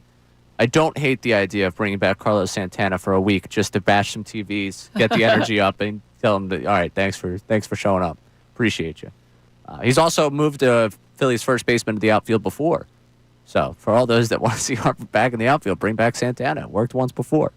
Also, in more serious news, Shefty, a late release. The Eagles are waiving guard Trevor Keegan, who won a Super Bowl last season during his rookie year after he was Philadelphia's fifth-round pick. Keegan is expected to be on waivers Thursday, which means something's happening. Yeah, there's a move. There's a counter move. There's obviously. a move coming. Something's going on down there at NovaCare. And I'm not going to say that Howie Roseman consulted Dr. Mike DeSwitch, but it was the segment after we mentioned that it was a very boring cutdown day. So not that Howie's listening, but Howie, we appreciate you tuning in. And thank you for trying to spice up a little bit of roster cutdown a little extra. Because we were just remarking how it was kind of boring on cutdown day. And he told us not so fast. We got lots of assets, players that people want, clearly. I would think in some way, shape, or form. He was a fifth-round pick. Yeah. Right? So that's surprising. There must be something's happening. Because they usually don't jettison guys right that quickly. Unless there's something they need better. The roster space. And there's something better. For what? Very intriguing. Let's just pipe dream here for a second. Who do you think it is? It's an edge rush. I don't know. Honestly, that would be because they've already brought in the corner. Yeah. I think they're probably good on safety because of Makuba. So edge would be the biggest. And they've addressed that during this camp. They've talked about how they would like a little bit more depth along that defensive front. See, now this is with the MBD. I don't think there is. They're just going to put the long snapper on the roster. Let me dream here for a second, MBD. Come on. Let me dream for a second. The long snapper, I think you can put on the practice squad and then... Right. Are you not a Charlie Hewlett fan? No, it's nothing against Charlie Hewlett, but like... If Hewlett could be on the practice squad for a few weeks, they elevate him. We get run through out of elevations. Well, then it's just like, yeah. No, I mean, and how many elevations? Who was the guy? It was Julian Vandeveld. Remember that guy? Back and forth. Yeah. 12 times? Hey, listen, if it keeps you in the same city, I'm good with it. I think that guy was moved. I got to look that up. I feel like he was moved a lot. Well, you'll have to look it up following Rapid Fire with Yes, Fadul. It okay, is sorry. 11:30. All right. The format here, 5 questions. You get a minute to answer each question. You don't know anything about these questions. I don't. Right now I'm looking at Julian Vandervel's smiling face. All right. Ready? Yes. First question for you. Who is in Amy Fadul's postseason rotation for the Phillies? How many do I need? Give me the 4, assuming this team makes an NLCS. 4? Yeah. 1 or 4. Okay. Sanchez, Suarez, Nola, Luzardo. Taiwan. On the roster. Yes. Okay. On the roster, just not the rotation. Correct. And if you're going for the 3 that you would need in the NLDS, just lop Luzardo off there? Correct, Amundo. And is that the correct order you're going with? Sanchez, Suarez, Nola. There was some thought about putting Nola in the middle just to switch it up. But no, I like Rangers second. Okay. I like him too much. Sounds good. Because there's a chance Rangers proven himself so well, you could put him 1, but I'm not going to do that. All right. Sounds good. Let's go to next question here, also with the Phillies. If you could boil it down to one word, this series has been... Can it be a hyphenated word? Sure. Gut-wrenching. Yeah, I feel like my stomach gets, I get sick to my stomach when I watch some of it. Like when I watch them score 13, when I watched Brandon Nimmo walk it off, I feel ill. Makes me feel sick. What has it been like to watch that game inside of the Amy Fadul house? So we obviously watch everything, but we watch it a little bit differently than because we're looking at the television aspects of it, and then we're talking about we know we have to talk about it the next day. And Sean, obviously, being the producer and sometimes beat writer, so he watches it in a different way as well. Frustrating doesn't even begin to cover. There's a lot of our son, who is 10, soon to be 11 in October, learns a lot about the misery that people go through. He hasn't experienced, and there are some teaching points that we try to give about like positioning and just being baseball aware because he plays baseball. So there's a little bit trying to make it educational, but a lot of it's just like what is happening and walking away and needing breathers. So we were outside. It was a lovely night outside last night, watching it outside, thinking that was going to be good, and it wasn't. It wasn't good. It wasn't fun. All right. The abundance of nationally televised games in the NBA's new media deal has Amy Fadul feeling confused. Definitely confused. I like that they're trying to make it certain nights you know where to go, but I feel like I'm going to have to reference that quite a bit. So I definitely feel I'm excited that they're going to get out there, but I'm definitely a little confused as to what I'm going to be seeing and when and where I'm supposed to see it. And luckily for the team that you are centered around, the nationally televised games have dwindled compared to the rest of the league. Yes, they had 20. But last year they had exclusive. They had they had a lot more, and then they gave some of them back at the end. But they're side by side, so we would obviously also anytime it was on TNT, unless it was a TNT exclusive, which is pretty rare. We still broadcast the game, so we'd still have pre and post. Now that's not the case. A prime game is a prime game. A Peacock game is a Peacock game. So there will be no side by sides that, to my knowledge, because ESPN doesn't. That's not how they work. So it'll be interesting. So you're gonna sleep better, or what? Like, yeah. I mean, I guess I'll sleep. It's not like I don't work on those days, but yeah, maybe I will sleep a little bit. I mean, I just work an earlier shift. Right? Exactly. I'll still be there in some capacity, but correct, Mundo. Yeah, I'm just a little bit confused how it's going to work. Okay. So Excited, you're confused the way I'm confused. Yeah. Okay, good. Because that's also it makes. I was me like, confused. I don't understand what's going on. But non-Eagles storyline that you are most interested in this NFL season. Well, obviously, it's the big news about Travis Kelce being engaged to Taylor Swift. I know I heard that was breaking news here yesterday on the midday show, and I appreciate you. I was actually broken it in a waiting room. A guy was just like, "Hey, did you see this?" And I was like, "No, sir, what's up?" But no, in all seriousness, I think it could impact the Eagles. So I guess it's tangentially related to them. But to see how the Lions fare without their two coordinators, most meaningful, their offensive coordinator, who I think was very key in the success that they had. I think Dan Campbell's a great coach, but I'll be interested to see if they have a big drop off. Jared Goff, the system quarterback. Absolutely.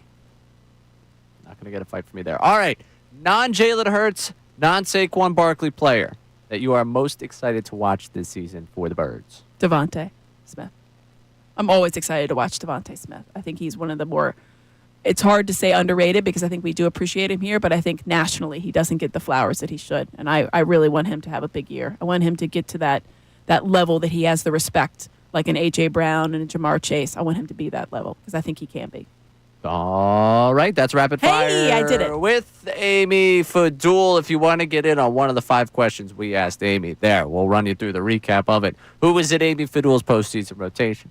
In a word, this Mets series has been the abundance of nationally televised games and the NBA's new media deal makes Amy feel confused, just like I am. I'm very confused.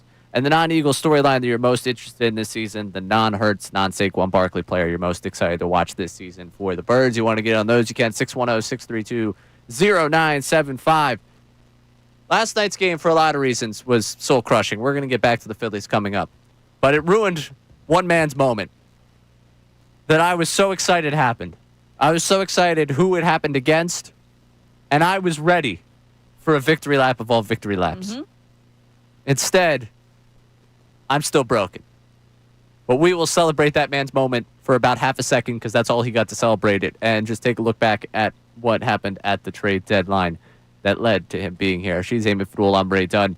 You're listening to Middays, 97.5 The Fanatic. Ricky Bo, Bill Colarulo.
Alongside Amy Fadul, I'm Ray Dunn, taking you through the midday show today, reacting to the disaster of 2 games that we've seen up at Citi Field. I am going to see the third of those 3 games today. But it won't be a disaster. And I'm trying to save the season. I did appreciate, and we're going to get back to the engagement we got on the Phillies coming up in a second here. You can get it at 610-632-0975. I did appreciate, so I put out the tweet yesterday. Tomorrow I go to Citi to save the season. And someone responded, Bleep, I'm pumped again. If they can't win tomorrow, the season's a lost cause. The fact that someone's excited that I'm going, as if I am on the field. You're gonna save it. I got another tweet of me. You're our only hope, Ray. Hell yeah, Ray. I appreciate the people that are hyping me up as if I'm going to save the season. We did have the opposite effect as well. Unfortunately, with all your hard work this year, I don't believe you could even help. Oh, wow. That was tough. That was tough to read. I also got a save your money, which is a little late. I tend to buy tickets in advance. Yes. I'm not a big scalper guy. I'm not really, hey, tickets. I'm not going to get tickets from those guys. So I told it was too late. You're a gem, Ray. Have fun. If you can have fun watching the Phillies get swept, which was like a backhanded have fun. Yeah, it's like have fun, but not really. Yeah. So I'm going tonight. And I think I'm taking the train. But let's get back to the people venting on the text line at 610-632-0975. What do we got, Austin? Yeah, no name here, but I turned the game off right after Swerves and Harper both had 1 pitch outs in the 7th. Didn't even watch JT's at bat. That's exactly how the postseason went the last 3 years. 1 pitch out. Lord forbid they do anything to get one man on base, and if they do, it's an immediate double play. Same old, same old. Yeah, it was ugly. I think that 7th inning. I was like, oh, don't repeat this if we see you bat again. We saw him bat in the 9th, and same thing. They repeated it again. Yeah, the unproductive at bats. Just not working a count. You're not waiting to see what's offered to you. I've always been, well, I shouldn't say always, but most of the time that's been very problematic. And it seems to happen. It was interesting that it happened with Kyle Schwarber, who has been in a tiny bit of a skid right now, tiny bit. He's in his worst slump of the season. He's had an MVP-like season. Just trying not to put words out there to I'll acknowledge say it. He's been in his worst slump of the season. He's had a great season, but this has not been good. No. So it's unusual to see it from him. If you see it from the guys hitting 7, 8, 9, you're not as surprised. But I was surprised that it was that unproductive. And to the Texas point, it was 1 pitch out, and JT had to slowly get into the box and try to extend whatever he could out of that inning because the first 2 batters got out like that. Yep. What else we got text line wise there? He says, since we're venting, this is Ann from St. Pete. What's up, Ann? Since we're venting, not that I'm a Joe Ross fan, but why was Joe Ross DFA'd and not Romano? Make it make sense. All right. I mean, you know why. One's getting paid more than the other. Also, I'm not at all going to stand up for Romano this week. Sounds like you are. However, Ross, I guess in the bullpen, if you want to say that they've got he could give you length for 2 innings. I don't know how many people want to see him pitch more than 1 inning or pitch 1 inning at all when it comes to Joe Ross. Not that people want to see Romano either, but Ross with low 9. I feel like you have a lot of guys that have Ross speed, and Lazar is just a better version of what you've got. And that's the thing. And it was funny. I was on with Andrew, and people were they were mentioning names. I think people just went down and looked at the ERAs and the Iron Pigs, and it was oh, what about this Trevino? I was like, that guy's 33 years old and has never been to the big leagues. But no, Trevino? Lou Trevino's been a big leaguer. No, it wasn't Trevino. No, yeah, I was going to say, Trevino's been a big leaguer. Trevino, I was excited for it. Monaco legend. There was a couple I was like, oh, what? But the thing is, that's where they're at. They're just give us some bodies. Because Joe Ross, while if he does hit his point, fine. Right. But he doesn't have the velocity to trick you in anything. And if he's just a little bit off, he's going to get rung up. Right. You said it a couple weeks ago when we were talking about who would get DFA. Yes. You said you would, and I said no, it has to be Romano, and you said no because you take a chance because when he hits, he hits. You said that out loud, and I know you regret it, and so it's okay. I apologized yesterday. I said I turned the lights off at the club. It was over. The party's done. It's done. I was the last one there. Middle finger injury, and the rest of the people. So yes, and it was not necessarily fair, but life's not fair, and both of them stink anyways. Is that a nice way to sum that? There you go. All right. Well, problem solved. There's no people left. There was that. What was that time? Not that long ago, where they called out to the bullpen and they just took the phone off the hook. Yeah. Yeah. There won't be anybody there to take the phone off the hook. Yeah. When was It's that? over. That wasn't that long ago, right? Yeah, I feel like that's drought, right? Drought. Yeah. I feel like it's in maybe that 20, range. yeah. Romano, I think Destiny Legardo tweeted this one out, and I feel like this. Romano is just the walking embodiment of the 2020 bullpen. Oh. Like his ERA, just the appearances he has. Listen, Destiny said it. I'm just repeating it. I agree with Destiny. Does a great job for Phillies Nation. Yes, she does. It's just that. Which, by the way, did you see Matt Gell put this out that he has the highest ERA since Reggie Grabowski of Yes, 19? I did. Happen to go look at Reggie Grabowski? No. Because I feel bad for Grabowski. He's being taken down here with Romano. He had a really rough outing in August against the Giants, like 10 runs in an inning. And, like, it's not... Yeah, but it was only like 14 innings pitched, right? No, 40 plus. Oh, I thought he only had... No, he was like a 40-something inning guy. Okay, I thought he had a very limited... Yeah, it was in the 30s. So. Yeah, it was somewhat, it's not a ton of innings, but he had a 10-run, 1 inning against the Giants, and that took him from like a 7 ERA to like a 9 ERA. And if he doesn't have that inning, we're not talking about him right now. Well, the thing is, if Romano doesn't have May, right, everything else, his ERA in August if he is didn't have the 20 21. games that tricked me, His yeah. ERA in August is 21. But that Reggie Grabowski guy. Poor Reggie, taking strays. Had a really solid 1933. We're sorry to the Grabowski family. Yeah, he had for you being lumped into this. I think he had a sub-3 ERA in 1933, the year before. So, like, in terms of career Phillies, he's a greater career Philly than Jordan Romano. Oh, yeah. For sure. Absolutely. I just want to make we sure that... will remember Reggie Grabowski yeah. much more fondly. I just want to make sure that Grabowski gets his Yeah, we didn't know that due. we were ever going to remember him, but now we do.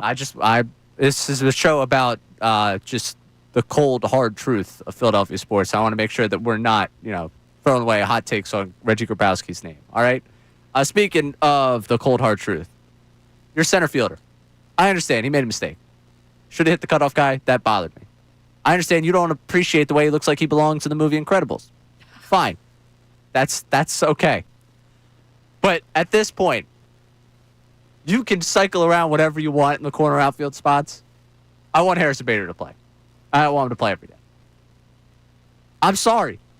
Center field, the defensive miscue yet last night, sure, it was wrong. I'm not going to give him any excuse for that. You are, though. No. Defensively, though, he's better than Marsh as a center fielder.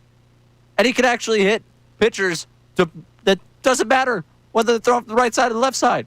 I know it's a throwback type of thing for that center field position here, but I'm okay having an everyday one here. And I think he should be the everyday one. Last night also should have been his moment. Tying up that game, the fact that they had tied that game up, it should have been like, wow, look what Harrison Bader did. We should have been doing the show today. Ha, the old Met got one over on the Mets. And instead, we're doing the show today. Wow, that sucks. I was livid last night. We should have had the Harrison Bader. It was also for Helsley, which if you remember leading up to the deadline, I was like, rental, guy that might regress because it looks like people getting hard contact off him. That was hard contact off Helsley. It was a perfect whole full circle moment about the trade deadline, and they ruined it. They ruined it for me. They ruined it. I was so excited about the victory lap, and I didn't get it. I think that's even more what's bothering you because you were ready. It's like when you're writing about something, the game, and then something happens late, and you just take everything and just delete it all. You deleted your half of your show. So I'll be honest, there were multiple drafts of last night's show, or of today's show last night. There was the draft when they got down after they blew it, where I was like, they're not coming back. There's no way they're coming back. I'm just going to start putting together the show sheet of this team has ruined my life. And then there was this team, did they have a moment? Did they find a moment up there? And then there was the show sheet where this team's ruined my life, part 2. Yes. Yeah, but that's true. There was 2 different, you died twice during that game. Yeah, I died when Luzardo got ejected and then Kirkering unraveled. And then I came back to life with Bader, and then I died again. And that was it. So that's the fun. We got Mets troll, by the way, in our YouTube comments, which is like cool. I appreciate you for giving us the views. Oh, and he's just like this engagement is honestly good. The more you comment, the more we get seen online. So Juan Diaz, I appreciate you going to work for us. It's weird to like point out stuff that the Phillies fans know, like oh, what happened last October? I don't know. If you've ever listened to this show, which you haven't, so welcome, appreciate you. I've been very clear on the Mets owning the Phillies for a while. Like I'm confused. I think he's just talking to himself. It's like in a vacuum. Yeah. But I just want to say I want to thank the New York Mets fans that are trying to bump up our numbers. Great. Because Come we on appreciate through. having you. I'm miserable today. You can't make my mood any worse. I watched last night. You touting your great team? Congrats on the 6th seed. Like, if you beat us in the postseason, I'm going to be miserable because the Phillies didn't do their job. The Mets will get beaten by someone else. I don't think they're World Series contenders. I just think they're a team that could clip my team, and it's really bothering me. Coming up, we got NFL notes at noon. We'll catch up on more of the venting here from Phillies fans. She's Amy Fadul. I'm Ray Dunn here on 97.5 The Fanatic. Now on 97.5 The Fanatic Sports Update. I'm Austin Jones with your Fanatic Sports Update. The losing streak continues in Queens, New York, as the Phillies fell to the Mets last night, losing their 9th straight in Queens. They still hold a lead in the NL East with 5 games. Tom and Walker will look to be able to right the ship as first pitch is set for 7:10. Yesterday, NFL rosters needed to be cut down to the 53-man roster. Some Eagles that were let go were Eli Ricks, Anais Smith, and Kyle McCord. A couple underdogs that made the 53-man roster with Darius Cooper and Gabe Hall, both whom entered the NFL undrafted. With that being said, the Eagles can still make some moves. Adam Schefter was on earlier from ESPN with Kincade and Salciunas and said the Eagles have the assets to make a move if they decide to. What I would say going forward for this week and next week is I think they have 13 picks. They have the flexibility to do what they want. If there's somebody that they really want to pursue and go after, they can because they have the ammunition to go do that. This update is brought to you by Mattress Firm. Need better sleep? Upgrade to a premium mattress at Mattress Firm's Labor Day sale. The best sale of the year. They make sleep easy. I'm Austin Jones on the home of the best Birds coverage, 97.5 The Fanatic and 97.5thefanatic.com.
Philly fans, you are the best sports fans in the world. You're not stupid, so why should you have to hear outlandish takes that make you shake your head? You shouldn't. That's why Unfiltered is the show for you. Each afternoon from 2 to 6, we only bring you honest opinions and analysis. We may not agree all the time, but what you hear is what we genuinely believe. It's not some rage bait to try to spark conversation. So make the switch to Unfiltered with me, Bill Colarulo, my man Ricky Bo, and Silvana Kelleher.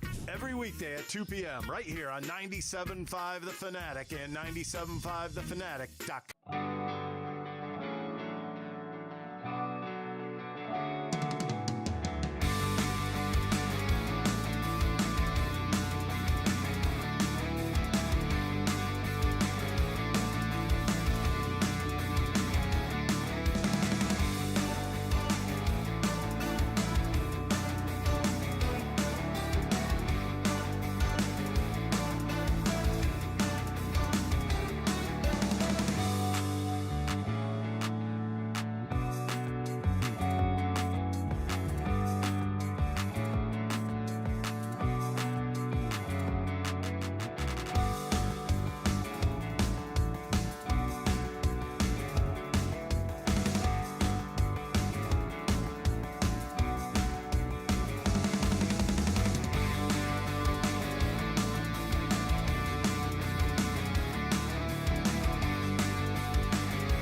WBEN, WBEN, HD1, Burlington, Philadelphia, Beasley Media Group station, broadcasting live from the Comcast Business Studios, powering possibilities. She's Amy Fadul. I'm Ray Dunn. You're tuned into the midday show here on The Fanatic.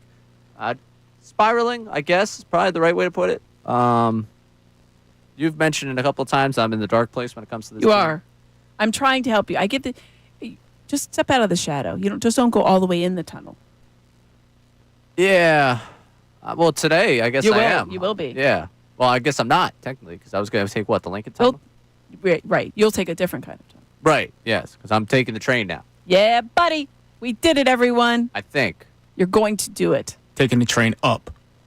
Well, and back. I have to take the train back. That's how it works. That's a key part of the whole thing. Otherwise, that would be problematic.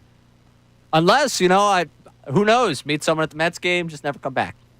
And become what? A New Yorker? No. I could never be a New Yorker. Exactly. My buddy that moved up Stop there it. was like, well, what'd you think of? I was like, no, I can't do it. I don't even know what this 7 train you guys speak of still sounds like a fake thing. It's so easy. The thing is, if you put it in Google Maps, which is a great thing because it's connected to all the apps, but also the MTA has a great app as well, it tells you exactly where you need to go. And it even says, look for this sign. And you can walk it. It'll have it's great. Look for this sign. Uptown to such and such. It's great. Uptown. What does this mean? That's like when people come here, why do you... Someone called it downtown. I had a friend come in. She was looking at some colleges, and she was like, oh, yeah, but I think that's downtown. I'm like, please don't call it that. Don't call it downtown. What is downtown? We don't have a downtown. We have a Center City. We have Center City. We've got a South And Philly. she was wrong. She was looking North at Penn. Philly, I was like, we've got that's not Center even City. in Center City. So she was like, We've you could tell we were downtown. I was like, you weren't there. University City. We got a Northern Liberties. We got a Fishtown. There is no uptown. There's no Just downtown. call it the city if you just don't want to call it anything. I had a friend that would have get upset with me when we were at Temple when I would say I'm going in. We lived in the city, and I'd say I'm going into the city. Meaning I'm that's going weird. into Center City. Yes. But you do get very, very proprietary with your neighborhoods, though, right? Right. Oh, yeah. Yeah. When I was living in South Philly, people were like, can you come to Center City? I'm like, do I have to? Can't you just come here? Can't you just come here? I have to take. I don't know if I want to unveil here. Dating outside of your neighborhood in the city is a pain. Going anywhere, we become very proprietary of it. I've kind of boxed off my. Now you're limiting yourself. Yeah, and that's a problem. You said, oh, you're from Fairmount? Fairmount, I could kind of get on board with. Because you just go straight across? Yeah, I can walk to Fairmount. But a South Philly person, you'd be like, nah. Hey, I live off East Passyunk. I've made the walk. It's just. I know you have. It's. Is that the walk commitment. of shame? Whoa. Please. Personal business here, all right? Listen. Our 12 o'clock hour is brought to you by Service First HVAC, offering 0% financing for 48 months, rebates and tax credits up to $4,300 when purchasing a heating and cooling system. Learn more at servicefirsthvac.com. That's a good segue into the NFL notes at noon. Hit the music.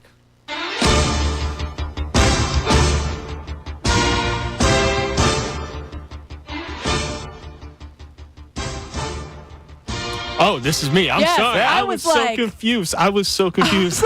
I was like, at some point he's going to, we really My like bad. this song, Austin. I was like, hey, My listen, bad, he's my really bad. building the That's- suspense. That's on me. That's on me. Alrighty. So, Colin Hanks, son of the one and only Tom Hanks, Yes. was on. Chet's brother. Yes. He was on with Rich Eisen, and he was talking about how him and his dad watch the NFL games. It's not necessarily a way that you would probably do it, but it is a fun way. Give a listen. I give you the floor on how you watch football games with your father and how this idea got born. One day we were watching, I believe it was a college football game. Charlie Weiss was the one that kicked it off, but he was looking at Charlie Weiss and he started pontificating about what kind of stepfather Charlie Weiss would be.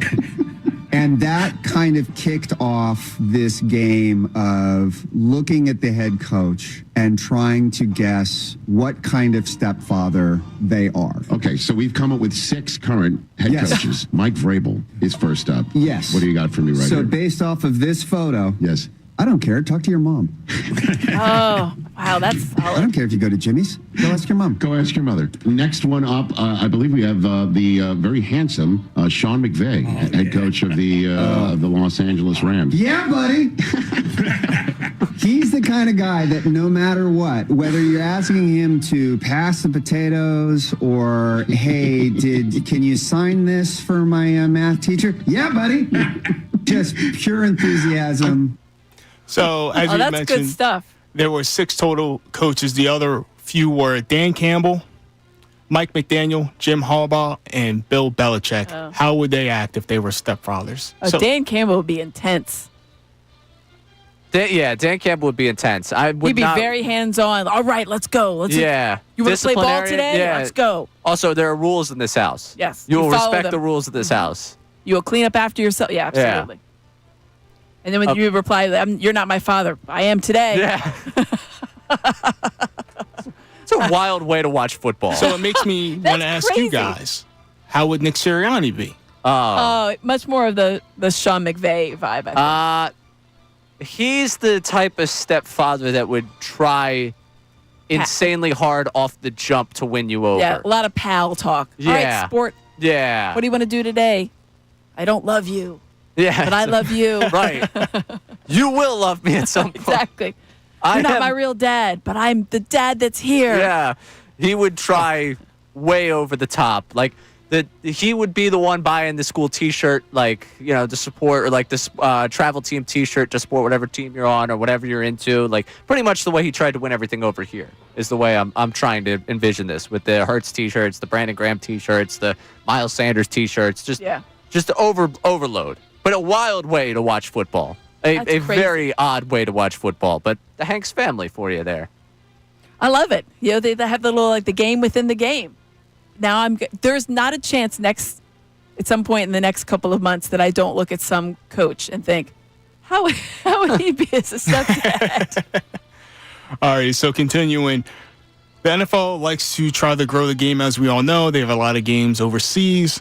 Well, one question has been, could we potentially see a Super Bowl in London? Part of my take asked Mike Florio from Pro Football Talk if the Super Bowl could take place in London, and this is what he had to say. Will there be a Super Bowl in London in our lifetime, and are you opposed to it or are you for it? I'm opposed to it, but I think it's going to happen. Okay, so all right, so we can work with that because Hank is a traitor and he wants there to be a Super Bowl in London. We think it's absolutely anti-American, but you're telling us because I think PFT and I both see the writing on the wall. They're going to make us do this. They're going to do it, right? I remember when they played a regular season game at Wembley the first time, Dolphins, Giants, 2007, I believe. People were like, what the fuck are they doing? Well, you turn it on and it looks the same. Now, the grass was horrible that day. I mean, other than the guys slipping and sliding around, which basically was Super Bowl, 58. So, maybe it does look like it does when they play here. But it looks the same on TV. And for the Super Bowl, like, how many people actually go to the Super Bowl? Oh, no. They're going to justify it. They're going to justify it because they want to globalize the sport. Thoughts? No. I don't know if you know about Radio Row, buddy, but there's some of us that want to get down there to the Super Bowl, and you're depriving us radio people of it. And the world revolves around us radio people. So screw you for that. No. They're not. Also, haven't they already said that they're never going to not put it in a dome? Yeah. In all seriousness, don't do this. It has nothing to do with Radio Row. It's just like, well, why? Why London? Why? They wouldn't even put it in Canada. Why are they going to put it in London? Well, I mean, Canada's closer. I didn't Canada know if you is knew that. closer, but like in terms of international fans, like London, you at least get all Europe descending upon it. Well, Canada, it's I don't need Europe descending It's like upon what? it. I got to go get a passport? They already got it at the Super Bowl. Great Cup. That's true. They're all about it. Canadian football, man. The Argonauts. And whatnot. Great. Yeah. I mean, if I were to put the Super Bowl somewhere else, I probably wouldn't put it in London. Like, get me one of the preseason invitationals for like college basketball, like like the Great Battle for Alaska Atlantis, or yeah, you're in Puerto Rico. Yeah, exactly. Take it to Puerto Rico. It's American. Go down. Let's do it. Point. Yeah, really get a little dome going in Puerto Rico. Think about the trip you could take. That would actually be lovely. Smaller place, but I guess you could just take over the whole island for a bit. Sure, I'm in.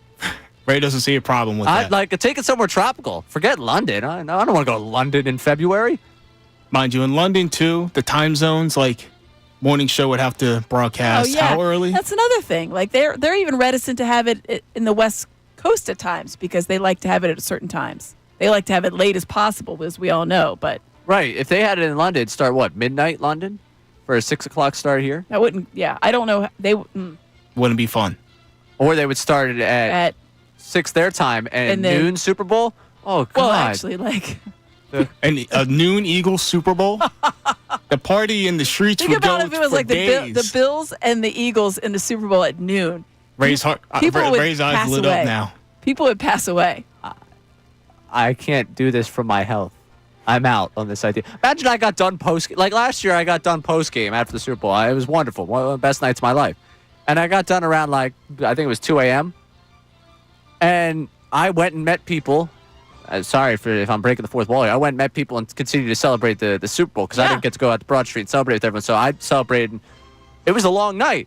Imagine I get done post game at like 6 at night. Exactly. 5:30, you're wrapping up. Yeah, Ray's going to be The out whole the next day day. ahead of you. I think we should reconsider this London Super Bowl idea. No, this is a terrible idea. No, it's a bad idea.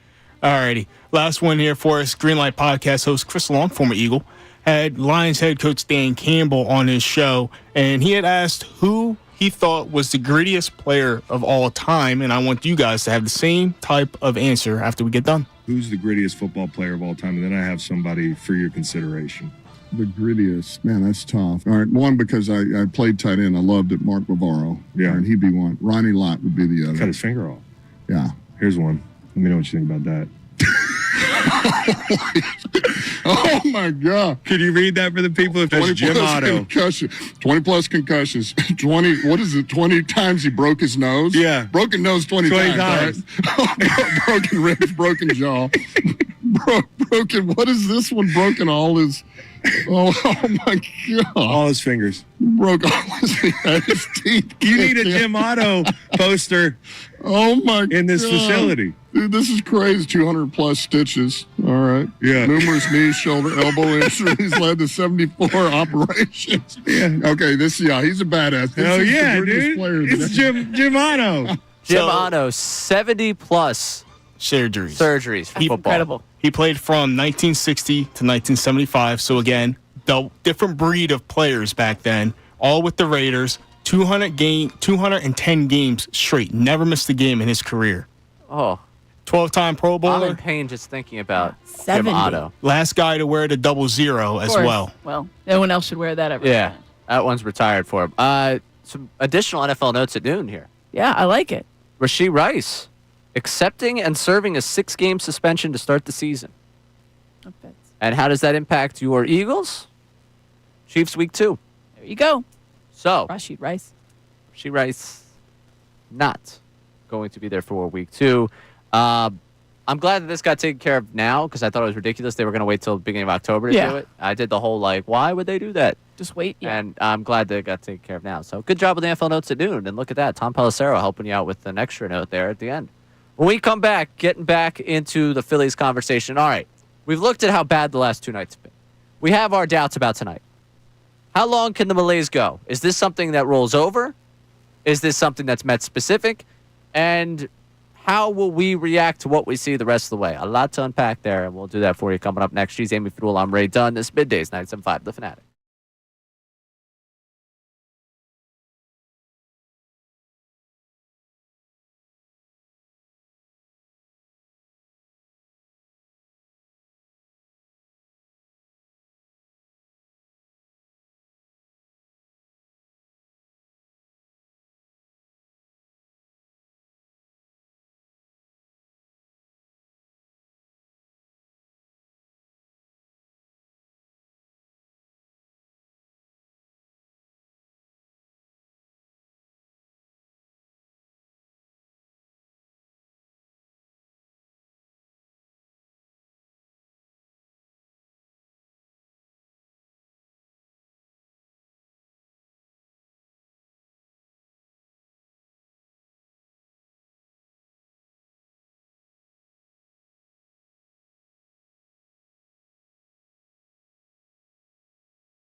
The appropriate thing to do today. I think we opened the show just pretty much an event session of like I'm broken. I'm devastated over what I've been subjected to. As you should be. And if tonight I don't save the season up there at Citi Field, I'll be in dire straits. Well, the season will not be lost, Raymond. It will not be lost. Amy, it will not be lost. But it will not be lost. It will not be lost, but I'll be in a tough spot. I also realize I'm going to the game on Thursday, so I really could use back-to-back days of saving me. Yeah, there you saving go. me. Yeah. I haven't been in like 6 weeks, and now I'm going back-to-back nights. 2 different cities. And that leads me at 12:30. I'm going to unveil something very special to me. Because yesterday in the 1 o'clock hour, we did get news that is incredibly important to my life. And that is the Major League Baseball schedule dropping for 2026. Absolutely massively important to me. It is what I obsessed over all yesterday afternoon. I may have upset some people in my life by saying it was the most important thing that happened yesterday to me. Well, because you plan your trips. Plan my life around that schedule. I love that it comes out so early, to be honest. I'm going to give you my, coming up at 12:30, I'm giving you my top 5 road trips to take for the next season that ordered by me, ranked by me. Not top 5 that you should, but top 5 that I'm interested in taking for myself. And then following that, I also have mapped out a Field of Dreams trip that could take you to 11 different games and 10 different cities. So you found stuff on the way back for your minor league teams yet? From all major league teams. Oh, major league. From Philadelphia to Iowa and back. You could make 2 weeks out of it, and you could hit 11 games, 10 different cities for those that are adventurous. And I will be asking for a lot of sponsorship money from a very rich benefactor. We'll find that person Who for will you. not name. But we'll get back to complaining here about the Phillies before we get to that at 12:30. Let's go to New Jersey Talk with Alan. Alan, you're on 97.5 The Fanatic. Good afternoon, Ray. How are you? How you doing? Not good. Ray, let's start with the Phillies. Let's go back. We had a 4-game series. What was that? 2 weeks ago against the Nationals. We split with them. Okay. So right now, okay. Then, okay, we swept the Mariners. Our pitching staff, whatever. We matched up well. But then we played the Nationals again. And who lost the only game in that series that we did lose? Duran. Then he almost lost the next one when he gave up 2 hits, barely held on. And then last night, the Mets destroyed him. So we were building a statue for Duran like he was, Diaz he's been unbelievable. It hurts me, but Diaz, I watch not just the Phillies, but I watch other teams as well. So Duran is a major concern because we thought, like Mariano Rivera, probably the greatest closer of all time. So that's number one. Number two, where's Kyle Schwarber? He's 0 for 17, okay? 0 for 17. If you look at the lineup, have you seen this McLean? Ray, I'm scared for you. Listen, if you're looking at tonight's matchup with McLean and you lay out a couple of different concerns there, McLean versus this lineup, I didn't feel great about it. I'll be honest with you. When I got these tickets, I saw the way the pitching matchup went. I was like, of course, I'm going to see McLean shut down this lineup because the lineup hasn't seen him. He's been really good so far. They're very high on him up there in New York. I'm concerned about that. You mentioned Duran, and it's a very interesting concern to raise because I think a lot of people looking at Duran get worried about the last couple of outings. To me, it's about hitting his spots. Like, you can have all the velocity in the world. You can have the splinker. You can see he's just leaving out of the middle of the plate. And at some point, you're going to get attacked doing that. And that's what you've seen over the last couple of starts. Now, he's also had a couple of unfortunate, like the bloop yesterday is you've induced weak contact. You end up getting beat by it. That's tough. The first couple were hit a little bit hard. Yeah, no, the first 2 hits last night, very much legitimate, part of the concern, leaving it over the plate. The other one, you induce soft contact, you end up getting kind of crushed by that. And then the follow-up to that is Nimmo hits that line drive, and if you had been able to get an out on that soft contact, that line drive is probably right where Turner would be, and you're probably looking at 2 outs, first and second. Like, when it rains, it pours for you a little bit. And it's been tough for him over the last couple of outings. He's still sporting a 2.35 ERA with the Phillies, I believe. So it's not like it's been overwhelmingly bad. He's got a total of 23 saves, Diaz has 24 saves. Diaz, obviously, his ERA is lower, but it's not like they're... Right. I get mean, it. He's saved 7 games. Like, the thing is, you could get upset over the last couple games, and Alan, your point is well received. Absolutely. You could be a little bit stressed about the fact he's not missing bats. But he's saved 7 games for the Phillies since he got here, which I would ask you, how many of those games would you have felt comfortable going to the 9th inning if it was anyone else? That's the thing. Like, is it an upgrade or is it an upgrade?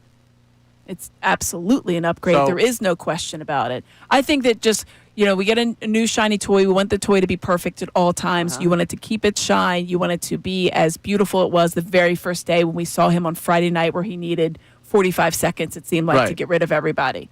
That's obviously not realistic, but the tone was set. And so because we had such turmoil with the back end of that bullpen, specifically the closer, to get a shiny new toy that was as promised is what we wanted, and we expect it every time. So I can see why you have frustrations, but to say that he's not going to be who you need him to be, I don't know. I can't say that after, last night. I can't say that. So, all right, coming up, we got the biggest news in the world yesterday in the 1 o'clock hour, and it was the Major League Baseball schedule dropping for 2026. Something very, very important to me. I spent all of yesterday obsessing over it, texting my friends about it, just, Where are we going? What are we doing? Right, yes. It was, again, just the biggest thing that happened in my life yesterday, and I was so happy about it. The timing of it could not have been better. There was nothing else going on in the world for me to talk about, so I just wanted to lock in on that schedule for next year. Top 5 road trips to take, plus I had a hypothesis earlier in the week with Sean Rodman that I could make this trip work around the Field of Dreams game. There's no shot, no way the schedule's going to break out like that. And he wasn't the only one. A lot of you doubted me. I made it kind of work. There's a few tough days in this trip, but it's 2 weeks worth of baseball that you can make happen surrounding the Phillies Field of Dream games, provided you actually find a way to get into the Field of Dreams game, which is an issue in itself. She's Amy Frul. I'm Ray Dunn. This is Middays, 97.5 The Fanatic. Now on 97.5 The Fanatic Sports Update. I'm Austin Jones with their Fanatic Sports Update. The losing streak continues in New York as the Phillies fell to the Mets for the 9th straight time at Citi Field. They lost 6-5. They still hold a 5-game lead in the NL East. Tom Walker will be on the mound tonight. First pitch is set for 7:10. Yesterday, NFL rosters need to be trimmed down to 53. Some Eagles that were let go were cornerback Eli Ricks, Anais Smith, and 6th-round draft pick Kyle McCord. A couple underdogs that made the team were wide receiver Darius Cooper and defensive tackle Gabe Hall, both of whom entered the NFL undrafted. With that being said, Adam Schefter, who joined Kincade and Salciunas earlier today, still believes the Eagles can make some moves if they desire to. What I would say going forward for this week and next week is I think they have 13 picks. They have the flexibility to do what they want. If there's somebody that they really want to pursue and go after, they can because they have the ammunition to go do that. And within the past hour, the Eagles made another move. They did release guard Trevor Keegan to open up a roster spot. This update's also brought to you by Mercedes-Benz. Looking for an exceptional driving experience? Experiencing the power, precision, intelligence of an iconic Mercedes-Benz SUV at your local Mercedes-Benz dealer. I'm Austin Jones on the home of the best birds coverage, 97.5 The Fanatic and 97.5thefanatic.com.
Philly fans, you are the best sports fans in the world. You're not stupid, so why should you have to hear outlandish takes that make you shake your head? You shouldn't. That's why Unfiltered is the show for you. Each afternoon from 2 to 6, we only bring you honest opinions and analysis. We may not agree all the time, but what you hear is what we genuinely believe. It's not some rage bait to try to spark conversation. So make the switch to Unfiltered with me, Bill Colarulo, my man Ricky Bo, and Silvana Kelleher. Every weekday at 2 p.m. right here on 97.5 The Fanatic and 97.5thefanatic.com.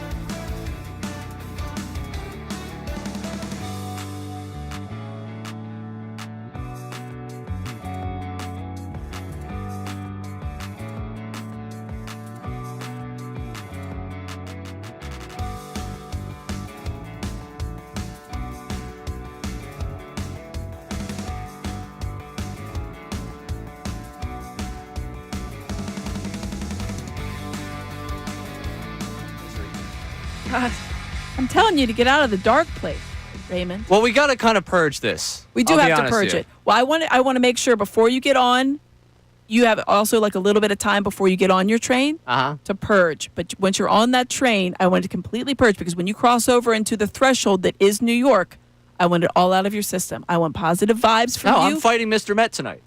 Well, that's a vibe I'll take too. I'm fighting Mr. Met tonight. It's all war tonight. All right? I don't It's care on. if they lost the series. Mr. Met, if I see you, it's on site. Taking one would be. I thought that at the beginning. I was like, all right, I know you can't win there. You have trouble winning there. It's a mental block. Just get one. And I thought last night was the one. It would have been nice to get two, but one. You need one. Give God. yourself that breathing room back.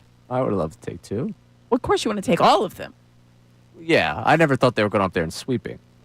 But there was a world in which tomorrow's show was, and at least is over. Yep, if that's they had it. taken 2 or 3. 7 And games. at least 8 is games. not Yeah, it would over. have been 8 games. Not over. So you want to just push that to 6 tonight and force the Mets to have to outplay you considerably the rest of the way. Not make it where the Mets could come into Philly and make it real interesting. And I have my concerns. Why I didn't declare anything over. Why I just wanted to see what happened. But we're basking in a little bit of the misery today because you got to purge the feelings on it. And last night was disgusting in a different way.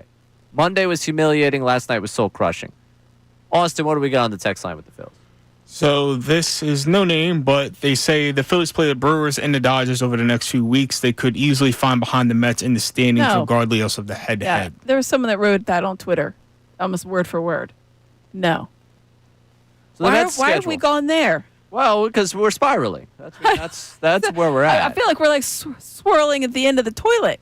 Yeah, we are. I mean, there are people that are at that point. The Mets have a series in Detroit that I'll be very interested to see how that goes. They do have 4 against Miami coming up, which they have 4 against Miami. The Phils got the Braves. Just take care of business, both sides, and you'll be in a solid spot. But a series at Cincinnati, at Philly, then Texas and San Diego at home.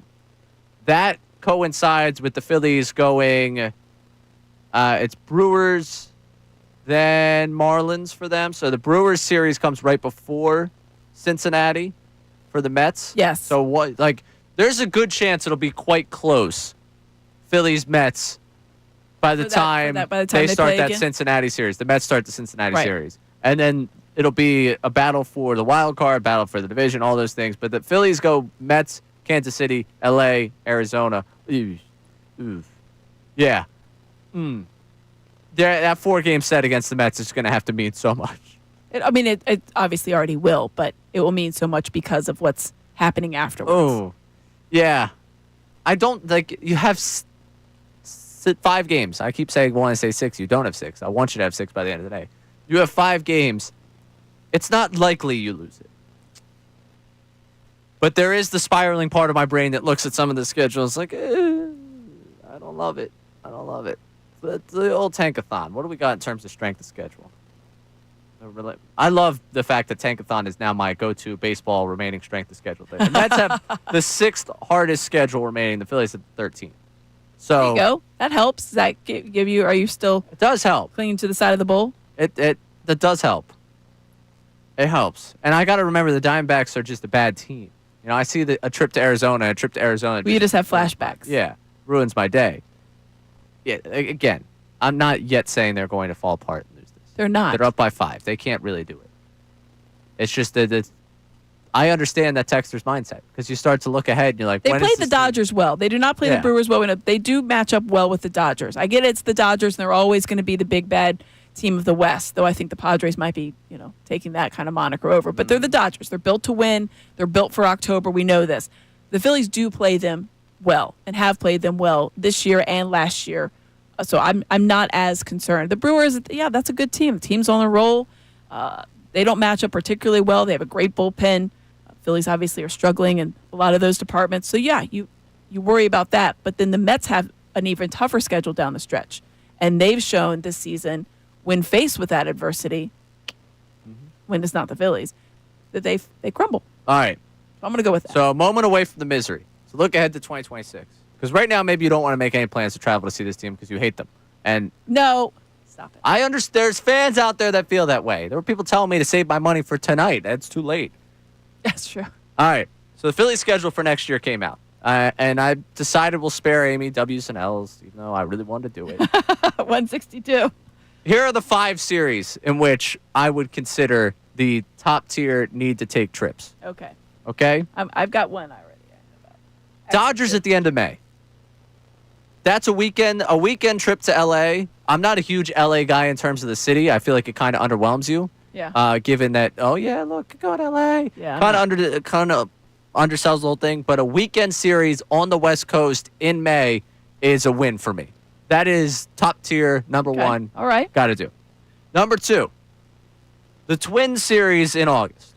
I just think that that's a great ballpark. I'm dying to see it. It's a solid ballpark in Minnesota, from what I hear. And you get the Field of Dreams. You get to do the correct kick in that, because I think that's going to be the Thursday instead of the Friday because of the way they've done the Field of Dreams in the past. They moved that Twins game on the 14th to the 13th. So that's what it had been. I saw that being floated around on social media. Maybe not. Maybe they do it Saturday night. Who knows? But regardless, Twins feels like a solid trip for you to take. Also, Minnesota in August gives you an excuse to see Minnesota in a time where it's acceptable to see Minnesota. Exactly. Third series for you. The Orioles at the end of July, beginning of August, going down to Camden Yards for a weekend. Yeah.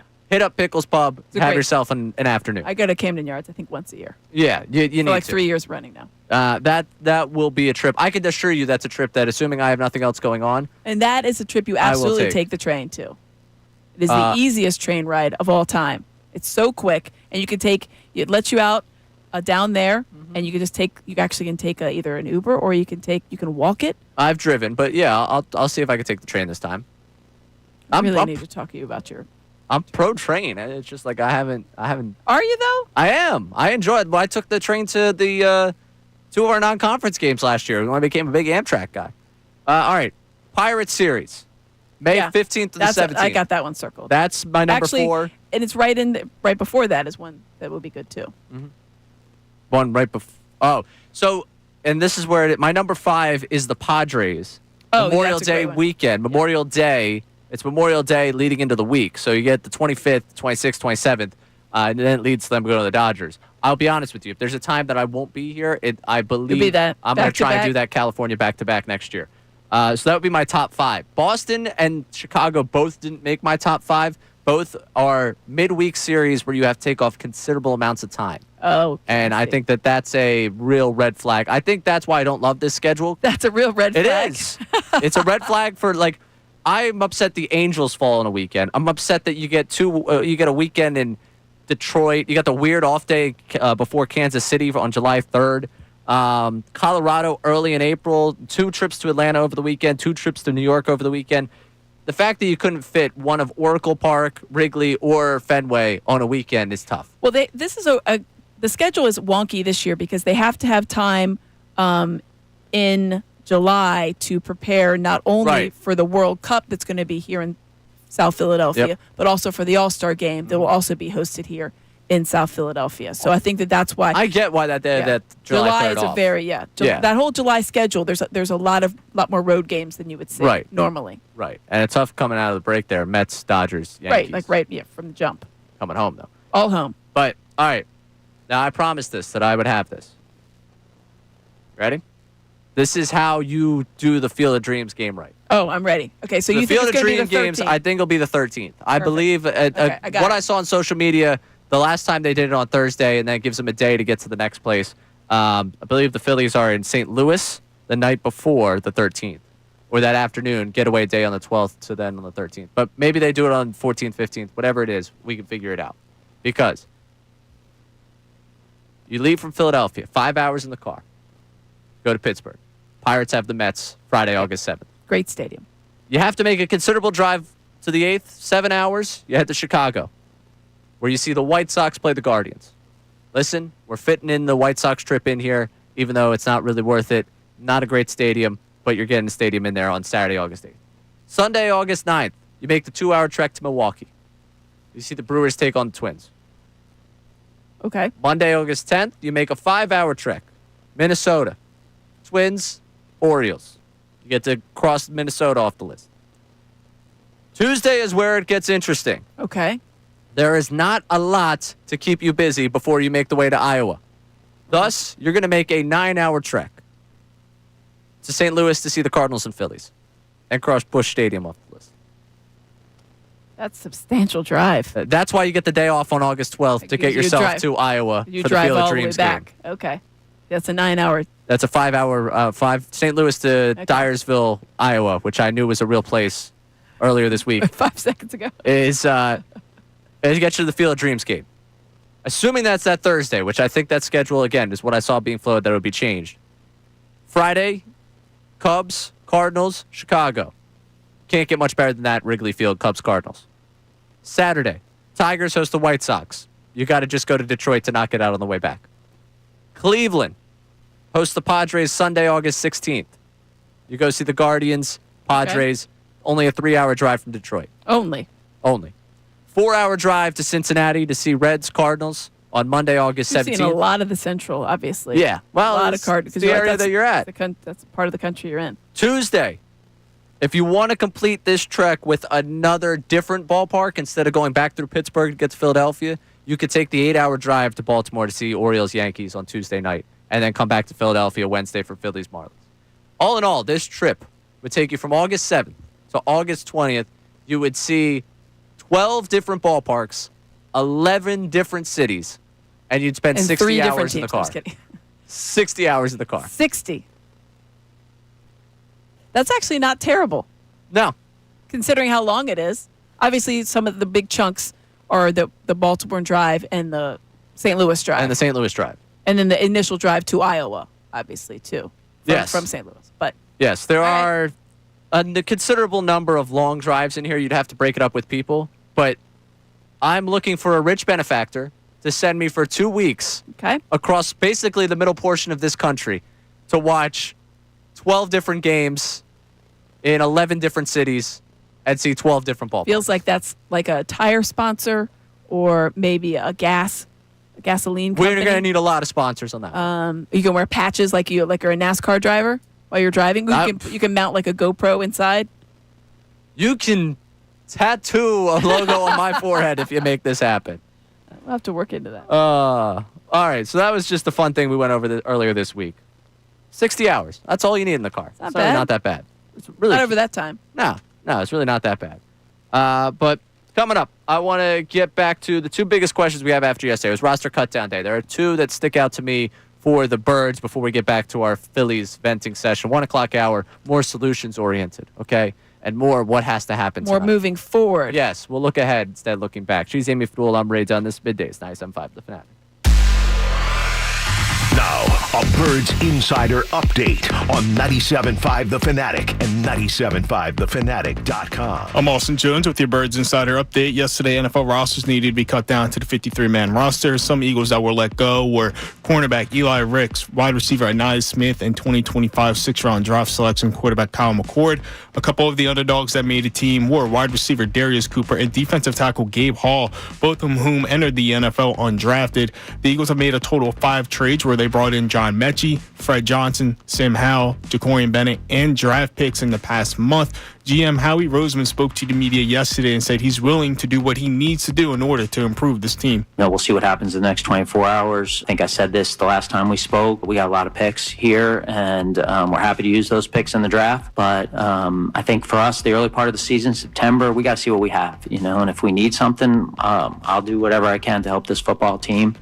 The moves continue as it's been reported by Adam Schefter that the Eagles have released Trevor Keegan. We're just 8 days away from Week 1 against the Dallas Cowboys. Kickoff is slated for 8:20, and you can watch the game on NBC. I'm Austin Jones, in your home of the best Birds coverage, 97.5 The Fanatic and 97.5thefanatic.com.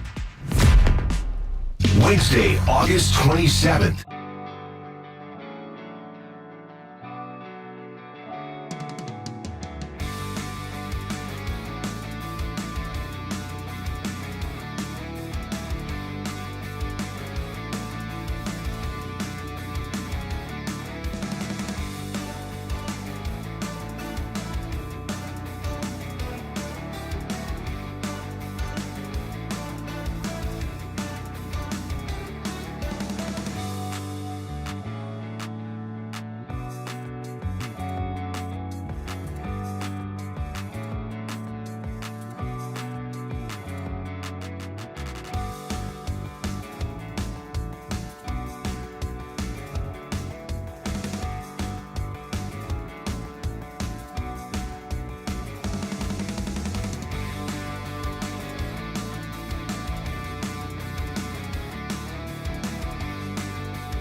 Philly fans, you are the best sports fans in the world. You're not stupid, so why should you have to hear outlandish takes that make you shake your head? You shouldn't. That's why Unfiltered is the show for you. Each afternoon from 2 to 6, we only bring you honest opinions and analysis. We may not agree all the time, but what you hear is what we genuinely believe. It's not some rage bait to try to spark conversation. So make the switch to Unfiltered with me, Bill Colarulo, my man Ricky Bowe, and Silvana Kelleher. Every weekday at 2 p.m. right here on 97.5 The Fanatic and 97.5thefanatic.com.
Well, we've done a lot of Phillies complaining today, and I feel like very justified. But the Eagles do start in 8 days, and can I tell you just how thrilled I am, Amy? By the way, she's Amy Fiddle. I'm right down. Hi, middays, 97.5 The Fanatic.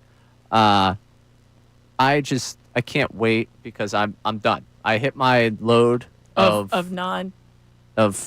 football offseason dialogue. Like I'm honestly cool. I'm cool with doing the 53-man roster. I'm cool with doing the preseason thing. But I hit my list level. I'm done. The lists, quarterback lists, the top 100 lists, the list of power rankings, the preseason power rankings, the division rankings. I get it. People need to. We all listen. I do Bert's Huddle. I reacted to it, so obviously we're I'm working out it, there. We get it, but at some point it's like, what? Look, God, I can't do it anymore. I'm just ready for real football. I'm ready to break down what happens in a game and preview a game that I don't know. Mike Parsons going to play, still not sure. But what I want to know for the Eagles out of yesterday, it was two things that stuck out from roster cutdown day. First, what are they going to do at punt returner?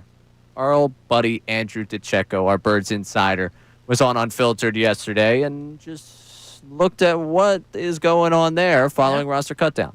What stuck out to me was, they kept the long snapper, Charlie Hewitt, off the roster. They don't have a punt returner, at least not an obvious one, on the 53-man roster. Nick Sirianni earlier spoke about, we don't have to necessarily reveal that just yet, and they do have a plan in place, and I think those are the main things. Obo Okoronkwo making it over Patrick Johnson to round out that edge room was something that really stuck out to me as well.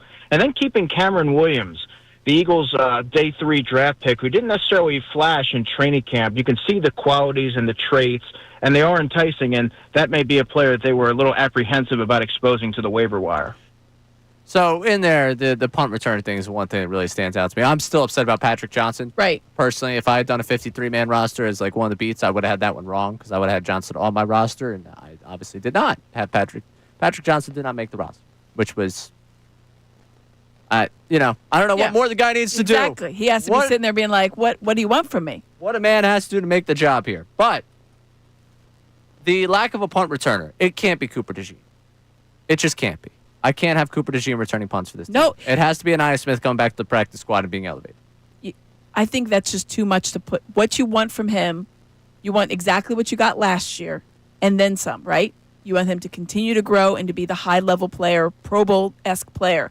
To put that also on his plate, I think it's too much. He's going to play 100% of the snaps. Exactly. It's too much. You can't have him do more than that defensively. So I saw someone, and this is, I will vouch, might be the wrong word, but I will sign up for it. I saw someone on the YouTube chat. Ray, you want a Britton Covey reunion? I wouldn't hate it. Would not be against it. Very good punt returner. Yeah, I believe he hit waivers. What's he doing? Seemingly nothing. Come on down. You're the next contestant on who will return punts for this football team. They don't have an obvious punt returner right now. No. And that is something that you do need. It's not an extraneous. No, it's position. that's something they need to figure out. Also, Howie Roseman yesterday addressed the trade they made to address the quarterback group at Sam Howell and had this to say. We would have made the trade for Sam Howell regardless of any situation with our first two quarterbacks. We just thought it was an opportunity to improve in the short term quarterback position, which, is obviously a hugely important position. And just for us, having those three guys, again, as we start the season, the opportunity to have those guys with the experience that they have in that room, we felt like it was in the best interest of the team for this season. I'm very intrigued we were going to do that regardless. So that says a lot about what they thought about their quarterback room. Right. But also, really? Yeah. You had your eyes on Sam Howell? Yeah. And you thought, whatever we can do to make this happen. Why do I feel like this is just a cover for Tanner McKee might be out? Like, even if he's out 2 weeks. Because the idea is, if something happens, or if he misses if McKee is unable to go the first 2 weeks of the season and something, gosh forbid, happens to Jalen Hurts, you needed to have a reliable backup. Why would you be thinking in this scenario, if you're not worried about McKee and you were going to make the move anyway for a third quarterback that you can't even have out there, you were going to. I understand value in the backup quarterback, but in this case, it wasn't a backup quarterback. Yeah. Unless you thought they were going to elevate Sam Howell over Tanner McKee. Right. They had to use 3 quarterbacks last year, which is why I don't hate them doing this if McKee's not healthy, but we're going to do this regardless? I mean, listen, I watched probably more of the McCord DTR experience than anyone had to. And I came away disappointed. But I don't think it was they had to go do that before the injury. Now they had to go do it. That was just something that caught my ear. I was like, really? All right. That's interesting. I don't know if I would have done that regardless. All right, coming up, we're debuting something new, which is something old and just renamed. It was once. Don't tease it like that. Brand new, never been heard before on these radio airwaves. Well, the thing is, it was Gunn at 1, and then Brendan Gunn went to management and said, I can't work with Ray ever again. And I understood why he said that. You know, words were had, a fight behind the scenes broke out. I'm surprised you haven't read about it in the blogs yet. And after that, Sean Rodman came here. It became the Rodman Report. And Sean Rodman, as he tends to do when he works with me, got about 2 days into work with me and was like, you know what? Greener pastures. I see the morning show needs someone to help him out tomorrow. I'm actually going to go do that. So Austin is now here hanging out with us for the rest of the week that I'm here for the next 2 days. Perfect. We now have, it's been Gunn at 1. It's been the Rodman Report. It's now A1. Austin at 1. I love it. That's coming up at 1 o'clock. She's Amy Fadul. I'm Ray Dunn. This is Middays, 97.5 The Fanatic. Now on 97.5 The Fanatic Sports Update. I'm Austin Jones with your Fanatic Sports Update. The losing streak continues in Queens as the Phillies have lost 9 straight games against the Mets in New York. They fell to the Mets last night 6-5 in the bottom of the 9th inning. They still hold a lead in the NL East by 5 games. Taijuan Walker is going to be tasked to try to right the ship. First pitch is set for 7:10 tonight. Yesterday, NFL rosters needed to be cut down to the 53-man roster. Some Eagles that were let go were cornerback Eli Ricks, wide receiver Nye Smith, and quarterback Kyle McCord. A couple underdogs that made the team were wide receiver Darius Cooper and defensive tackle Gabe Hall. With that being said, the Eagles still can make some moves. Adam Schefter from ESPN joined Kincade and Salciunas earlier this morning and said that the Eagles have the assets to make a trade if they decide to do so. What I would say going forward for this week and next week is I think they have 13 picks. They have the flexibility to do what they want. If there's somebody that they really want to pursue and go after, they can because they have the ammunition to go do that. The Eagles have opened up a roster spot as they have released guard Trevor Keegan per Adam Schefter. This update's also brought to you by Mattress Firm. Need better sleep? Upgrade to a premium mattress at the Mattress Firm's Labor Day sale, the best sale of the year. They make sleep easy. I'm Austin Jones, and your home of the best birds coverage, 97.5 The Fanatic and 97.5thefanatic.com.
Philly fans, you are the best sports fans in the world. You're not stupid, so why should you have to hear outlandish takes that make you shake your head? You shouldn't. That's why Unfiltered is the show for you. Each afternoon from 2 to 6, we only bring you honest opinions and analysis. We may not agree all the time, but what you hear is what we genuinely believe. It's not some rage bait to try to spark conversation. So make the switch to Unfiltered with me, Bill Colarulo, my man Ricky Bo, and Silvana Kelleher. Every weekday at 2 p.m. right here on 97.5 The Fanatic and 97.5thefanatic.com.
Welcome back here into the Midday Show alongside Amy Fadul. I'm Ray Dunn. Coming up in a few minutes, it is A1. Okay, so that is our new take on the producer 1 o'clock segment here. Which Yes. I just want to give the opportunity to give it to me so many times. It's so nice of you. Yes, basically. Had several iterations of it. So for the people that are like, well, what's the segment? The segment is basically the producer-led thing. That's all this is. The producer leads it, and I just tell them, hey, go crazy with whatever you want in sports, which is why it always confuses me whenever they come up with something, because we've had the Brendan Gunn was ridiculous with his oh yeah, Notre Dame logo crap. I was so annoyed with that. I was like, I don't care about the Notre Dame logo. That's why you guys came to blows. Yeah, that was it. That was what the Fighting Irish was actually something that they used to describe Brendan Gunn and I behind the scenes here after we had that segment where it was just two Irish guys fighting Yeah, that's right. behind here. Before we get to A1 coming up in a second here, let's go to Austin and get to our text line to see some more people complaining about the Phillies. Yeah, so this is from Frank from Phoenixville. I've been trying so hard not to do this, but I'm breaking the glass and sounding the alarm on the Phillies. The team is flawed in many ways that cannot be cured. Oh, cannot be cured. So here's the thing, and this is part of our solution-oriented 1 o'clock approach. There are problems that this team has for sure. Is your reaction to this week Mets specific? Because for me, it is very Mets specific in that I am not at all comfortable facing them in the postseason in a way that I thought maybe at some point I would get to, because I saw them play here. I was there that Sunday Night Baseball when they beat them earlier this season in Philadelphia when they took 2-3. I was like, you know what? Maybe I'm going to be able to find a little bit of security against this team. I haven't found it at all, not in the slightest. So because I haven't found that yet with this team and with this matchup, I have started to spiral in terms of facing them. But if they go this weekend, take care of the Braves, go to Milwaukee and take care of the Brewers, like they went 2-3 against the Brewers, I'll be the guilty party to say I'll be right back and saying, okay, this is a team that still can make some noise. After the Wheeler thing, Jason Stark, I remember playing the clip of him saying there's this margin of error is slimmer without Zach Wheeler, but there's still a path. And if they hit the way they did against the Mariners, there is a path. Problem is, what we've seen, and what's been a problem for me, is that we've seen a really great week, and then we've seen a crap week, a great week, a meh week, and then a great crappy week. We haven't gotten that sustained 2-week stretch outside of May when they played a bunch of bad teams and won 9 in a row. I haven't seen that 2-week stretch where I feel like this team can turn it on for a full postseason. So if turning off the lights is that you're out for the post, like the idea of them winning a World Series, all right. I think I kind of got there when I got the Zach Wheeler news.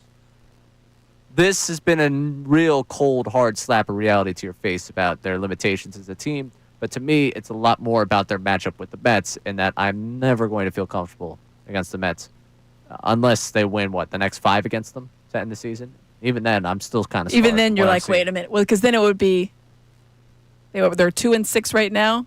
If they win 5 against them, it would be 7-6 on the season. And that's just not what you're looking for. Yay! That's pretty incredible to think about it that way, though. They swept them the rest of the way out. And it still wouldn't feel good about it. You still wouldn't like it. All right, let's get to it. It's 1 o'clock. A1, Austin, what do you got for us? Alrighty, so let's start this party off. The Baltimore Ravens have recently signed safety Kyle Hamilton to a 4-year, $100 million deal, which is the largest for a safety, and it includes $82 million guaranteed. I bring this up because Harry Roseman had the option to select one and only Kyle Hamilton from Notre Dame, but he selected Jordan Davis instead. So I ask you, do you still consider this a draft miss, or no, because Howie did have the opportunity to draft Justin Jefferson, he took Jalen Reagor. But because he missed that move, he then got A.J. Brown, and the rest is history. So to start this 1 o'clock hour off, do you consider the Hamilton non-selection a miss? So I will go to the argument that people have made about this bullpen, that, congratulations for bringing Duran. That doesn't undo the damage you did in the offseason. Right. You can right the wrong. It doesn't mean the wrong wasn't there in the first place. If you slap me across the face and apologize, it's nice that you apologize, but you still slap me across the face. If you miss on the draft pick, but you correct it with a later trade, you still missed on the draft pick. You just end up correcting the situation. So I still look at it as a miss. And the Davis one, I still look at it as a miss for Kyle Hamilton. Listen, I'm all for... The Jefferson one is always going to be a miss, no matter how many times you look at it. But the Hamilton one, to me, is still a miss. Still a miss for you. Listen, I'm all for Slim JD and whatever he's got going on this year. Is it because of what you're seeing at the safety position now? Yeah, part of it. Yeah, I think that's at the time you thought, well, gosh, it would have been really nice to have that kid. He's such a good player. But, all right, believe in Jordan Davis. But now, not that you don't believe in Jordan Davis, I think now the glaring thing is there's still questions at the safety position, and you're thinking, well, that could have been solved by the Kyle Hamilton. And that could have been taken care of by the Kyle Hamilton I think situation. that's where it comes in. Yeah, and I think we've seen the uneven safety play year in and year out that could have been just not there. Yeah. And you can't have so many nice things. You've got some solid linebackers now, okay, which is something you can't say probably for the last 20-plus years. You can't have that many nice things, right? You know that. I know. You know that. I would like to have as many nice things as possible. Well, you get 2. You get 2. More. A lot of nice things. No, we're not. So, yes, I still consider it a miss, even though I'm excited again. Slim JD, whatever he's got for us this year, I'm all in. But Kyle Hamilton's the known commodity there, and I would feel a lot better about this secondary. That's a big contract for him. Yes. Yeah, no, happy for the him. Ravens do a good job with that kind of stuff, usually. All right. So I know, Amy, you're done with lists, but this clip of audio will, have some more thoughts on the list. This is about Jalen Hurts, the one and only QB1 of the Philadelphia Eagles, who has not necessarily gotten all the credit he deserves this past offseason. Jason McIntyre from Fox Sports was filling in for Colin Cowherd earlier this week and had some high praise for the Eagles quarterback. And on these lists that emerged this week, one of them over at ESPN, their top 100, they claim it is based on expectations. Jalen Hurts checked in at 38. What? That's, folks, 6 spots lower than he was last year. So he has a great year. He had 15 touchdown passes and 10 rushing touchdowns or more, right? For the 4th straight season. Nobody's ever done that in NFL history. Josh Allen is working on 2. That's how good Jalen Hurts has been. Hurts has been in now 2 Super Bowls already. He's, I think, the best dual-threat quarterback the league has ever seen. And if you want to go Lamar Jackson, I'm not going to fight you. Okay, I get it. Lamar's got an MVP. But Jalen Hurts has the single most unstoppable move in professional football, and that's short yardage. You can have the Lamar Jackson highlights, but give me the Jalen Hurts automatic 1-yard carry for the first down every time he needs it. So it's very funny. I did see that, and I'll admit it. I was listed out when I saw that list. Maybe I should have brought it up earlier in the show, so hand up on that one. The 38th, and I love the way they curb it by saying it's the expectation for this year. So it's okay to drop him in the list because he was Super Bowl MVP last year, but what we expect from him this year is less than what he gave you last year. It's like, okay, yeah, sure, if that's the way you want to end up trying to galaxy brain your way into dropping Hurts on a list because we were going to get up mad at it. 38 is a ridiculous rank for your reigning Super Bowl 38 MVP. and lower than last year. Yeah, the NFL top 100, fine. If he was dropped because they vote on in December. All right, fine. People didn't love him in December. You did this one right in the middle of the offseason. And it's about what you expect of him. Right. You're projecting. And you're projecting him to be 38. I mean, listen, I think that Jalen Hurts does pay attention to a lot of that stuff, but that one is, even he would have to look at that as egregious and not even, like, really? That's laughable. Yeah, I am just so exhausted by the listing of that, and I appreciate him trying to go to bat for Hurts on that one. At this point, all allies we have across the national media, thank you for being there. You know what? Go fight on someone else's behalf at this point. I'm done? I'm You done. done? Yeah. Give me a break. Yeah. All right. Well, before we go to break, we're not done with this segment. We got one more piece here.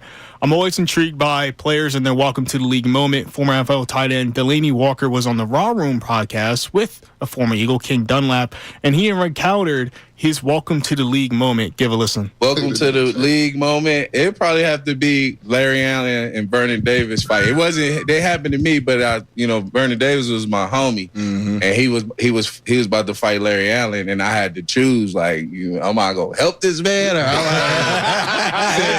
I sit back and just let it happen? I had to let it happen. I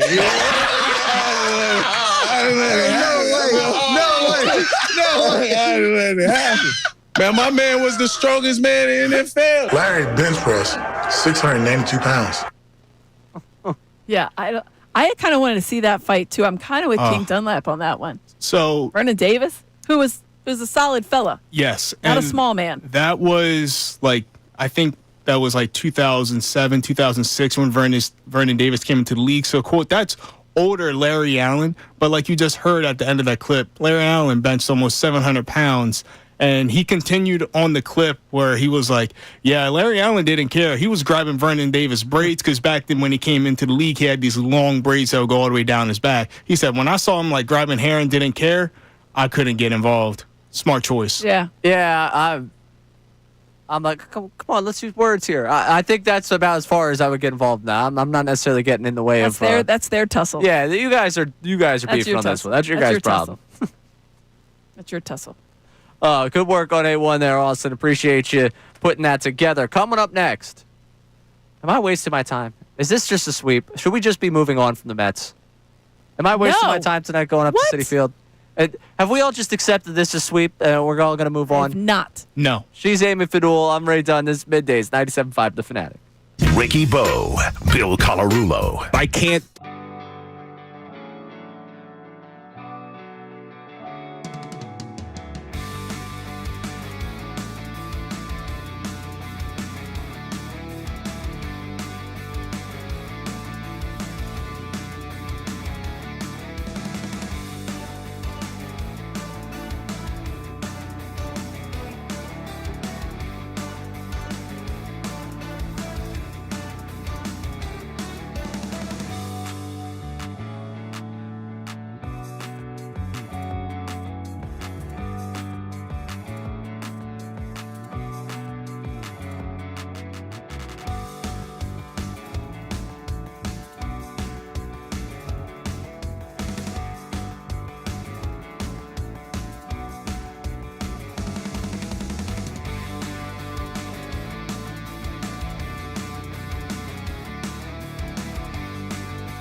Philly fans, you are the best sports fans in the world. You're not stupid, so why should you have to hear outlandish takes that make you shake your head? You shouldn't. That's why Unfiltered is the show for you. Each afternoon from 2 to 6, we only bring you honest opinions and analysis. We may not agree all the time, but what you hear is what we genuinely believe. It's not some rage bait to try to spark conversation. So make the switch to Unfiltered with me, Bill Colarulo, my man Ricky Bo, and Silvana Kelleher. Every weekday at 2 p.m. right here on 97.5 The Fanatic and 97.5thefanatic.com.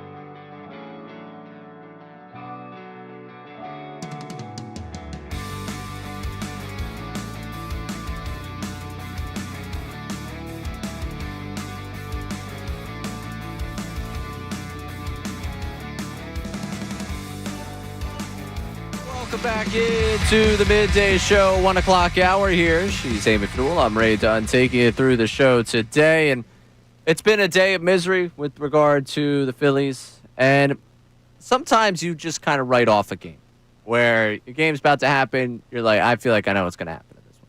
Like, you're going to watch, you're going to sit down and follow along. But you kind of get the feel. You get that gut feeling. And I personally believe I'm saving the season tonight up there. I like to think that I've taken I heard the promo. You're our only hope. Yes. Well done. Matt Menard, fantastic job on that one. The promotion that you ran today, that I'm saving the season. Thank you. Appreciate that. Am I to guess whose voice that was? Was that who was the voice of the You're Our Only Hope? I mean, obviously it's Princess Leia. Yeah, okay. Sounds good. It was Princess Leia. That's obviously who it was. AI was used for that. All right, good job, Matt. Appreciate you putting that and saying that I'm going to save the season. So I've convinced myself I'm going to do that. However, there is a bit of you get the feeling with the way this series is gone and with the way these two teams are playing right now, that they're just they can't find a way up there. And that defeatist attitude, I kind of want to I need you to shed that. I need to inspect it at least. Why? Okay. You want to examine it so you can shed it? Is it because the way they're playing or because the opponent, because where they're playing? It's both. The latter two. It has nothing to do with who they are. It has more to do with who they're playing and where they're playing. So. I honestly, there are teams that, and you talk to athletes, and you talk about you have a mental block when you see a certain team. And that's true for a lot of people. You can talk about high-level guys. They see Josh Allen. Right? They get to the postseason. Lamar Jackson. Lamar Jackson. They see certain teams, and it's just it's almost like their body reacts to it. They don't want to, but there's a mental part of it, and getting over that. I know we had Greg talking about that. You need to have a sports psychologist. I think that you can't employ one immediately. The Sage is probably a more realistic opportunity at this point to exercise any demons. But there are mental blocks, and right now, for whatever reason, they just go up there and think, House of Horrors. Yeah. And on the flip side, for some teams, it is Philadelphia, which is great. But it's not good to experience it on the other side. I do think it's more of the environment and the team that they're facing than inherently. Just because I just saw them, I've seen them win series and overcome obstacles in the past this season. And I don't understand what it is about the stupid Mets. But it is the Mets. I mean, that's what it is. That's what's bothersome. That's what is driving them. By the way, I just want to give a quick Eagles note. I saw them talking about the roster spot they opened up. They filled it with Rams center Willie Lampkin. So Willie Rams Lampkin. Center. Yeah, Willie Lampkin. So that's how they filled the 53-man roster. We got all excited about the trade that was coming in around. So the Eagles filled the 53-man roster spot. With a center? Yeah.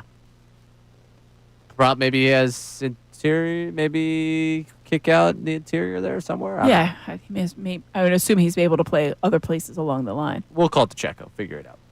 But with the Phillies, just going back to this real quick, because I want to make sure we slip that in there. A little breaking. You're a station for breaking news. That's what. Do we do the little? Nah, it's okay. I used the breaking news sounder actually this segment yesterday, and it got us in a lot of trouble. So I don't want to. I don't want to go down that path again. But this series does. If there's ever something screams a loss, just kind of getting this series done and the feel of getting back home and getting the Braves and the team that you kind of owned over the last couple of years. Yep. I for some reason it's just you know what?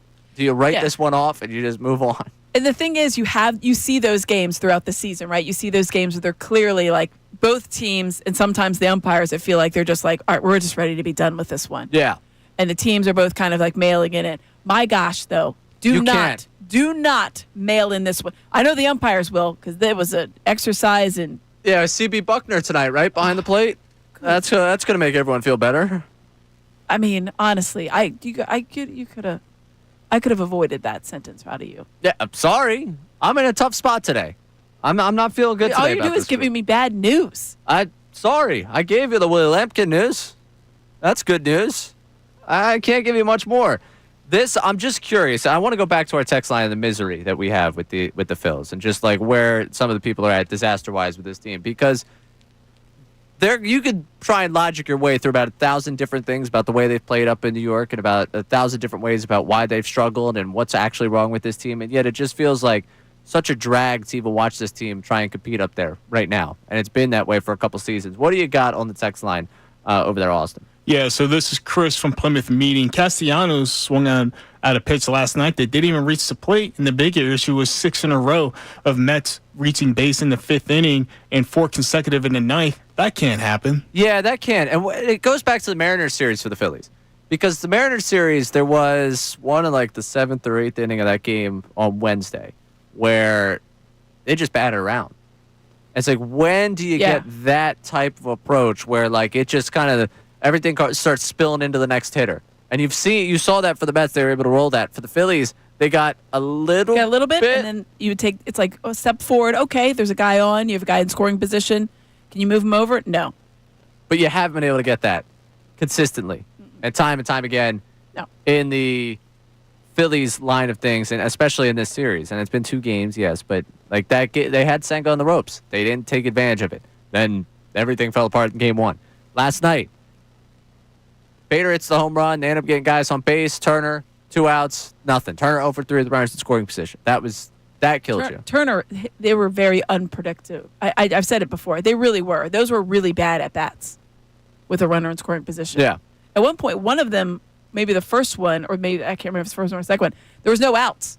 Just move the guy to third. Like, just do something. And it was like 4 pitches, and he was cooked. All right, so we're getting a flurry of Eagles news right now as we get. For those that are worried about the long snapper position, Charlie Hewlett has been brought back to the 53-man roster. Who was jettisoned. So now, to bring in Lampkin, you have to make another move. I was going to say.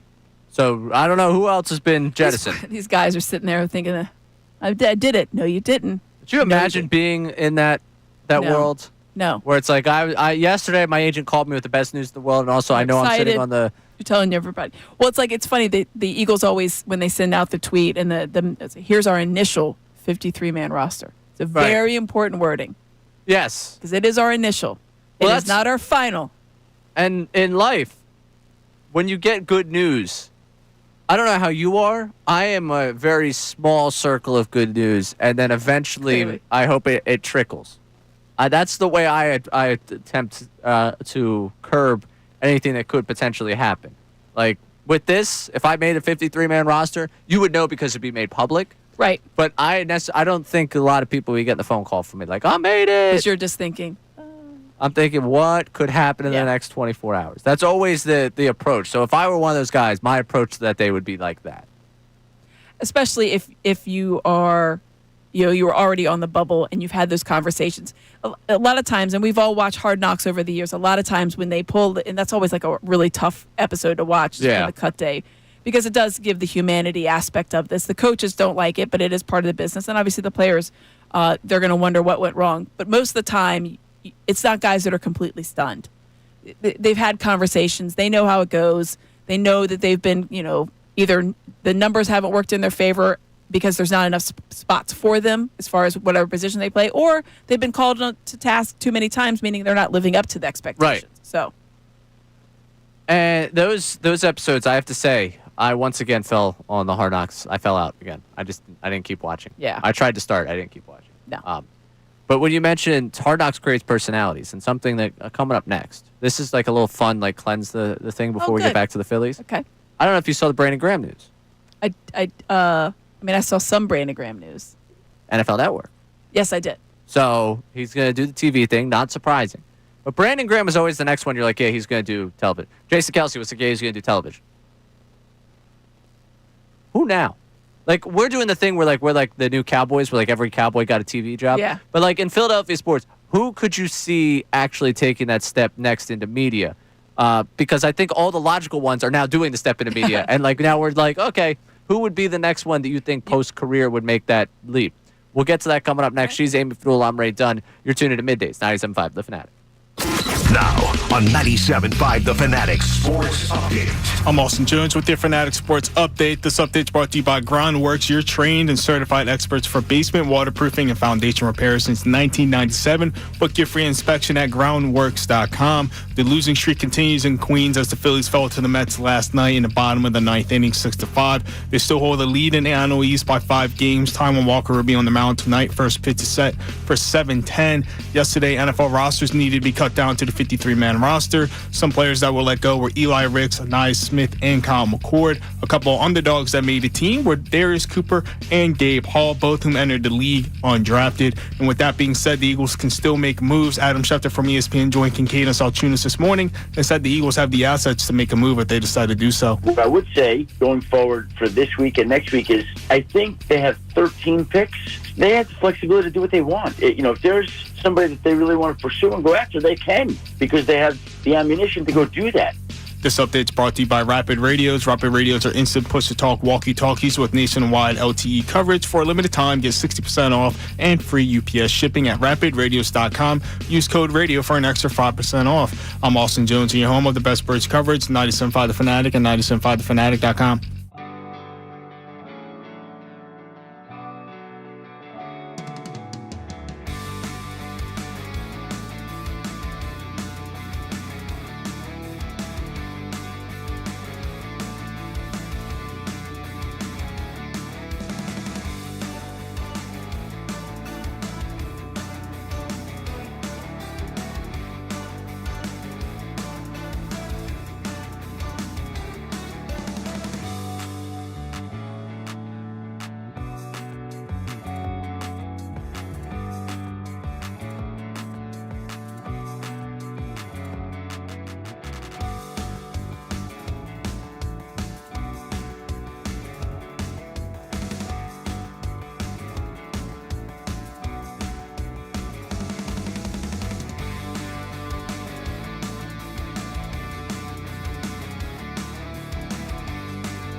Philly fans, you are the best sports fans in the world. You're not stupid, so why should you have to hear outlandish takes that make you shake your head? You shouldn't. That's why Unfiltered is the show for you. Each afternoon from 2 to 6, we only bring you honest opinions and analysis. We may not agree all the time, but what you hear is what we genuinely believe. It's not some rage bait to try to spark conversation. So make the switch to Unfiltered with me, Bill Colarulo, my man Ricky Bowe, and Silvana Kelleher. Every weekday at 2 p.m. right here on 97.5 The Fanatic and 97.5thefanatic.com.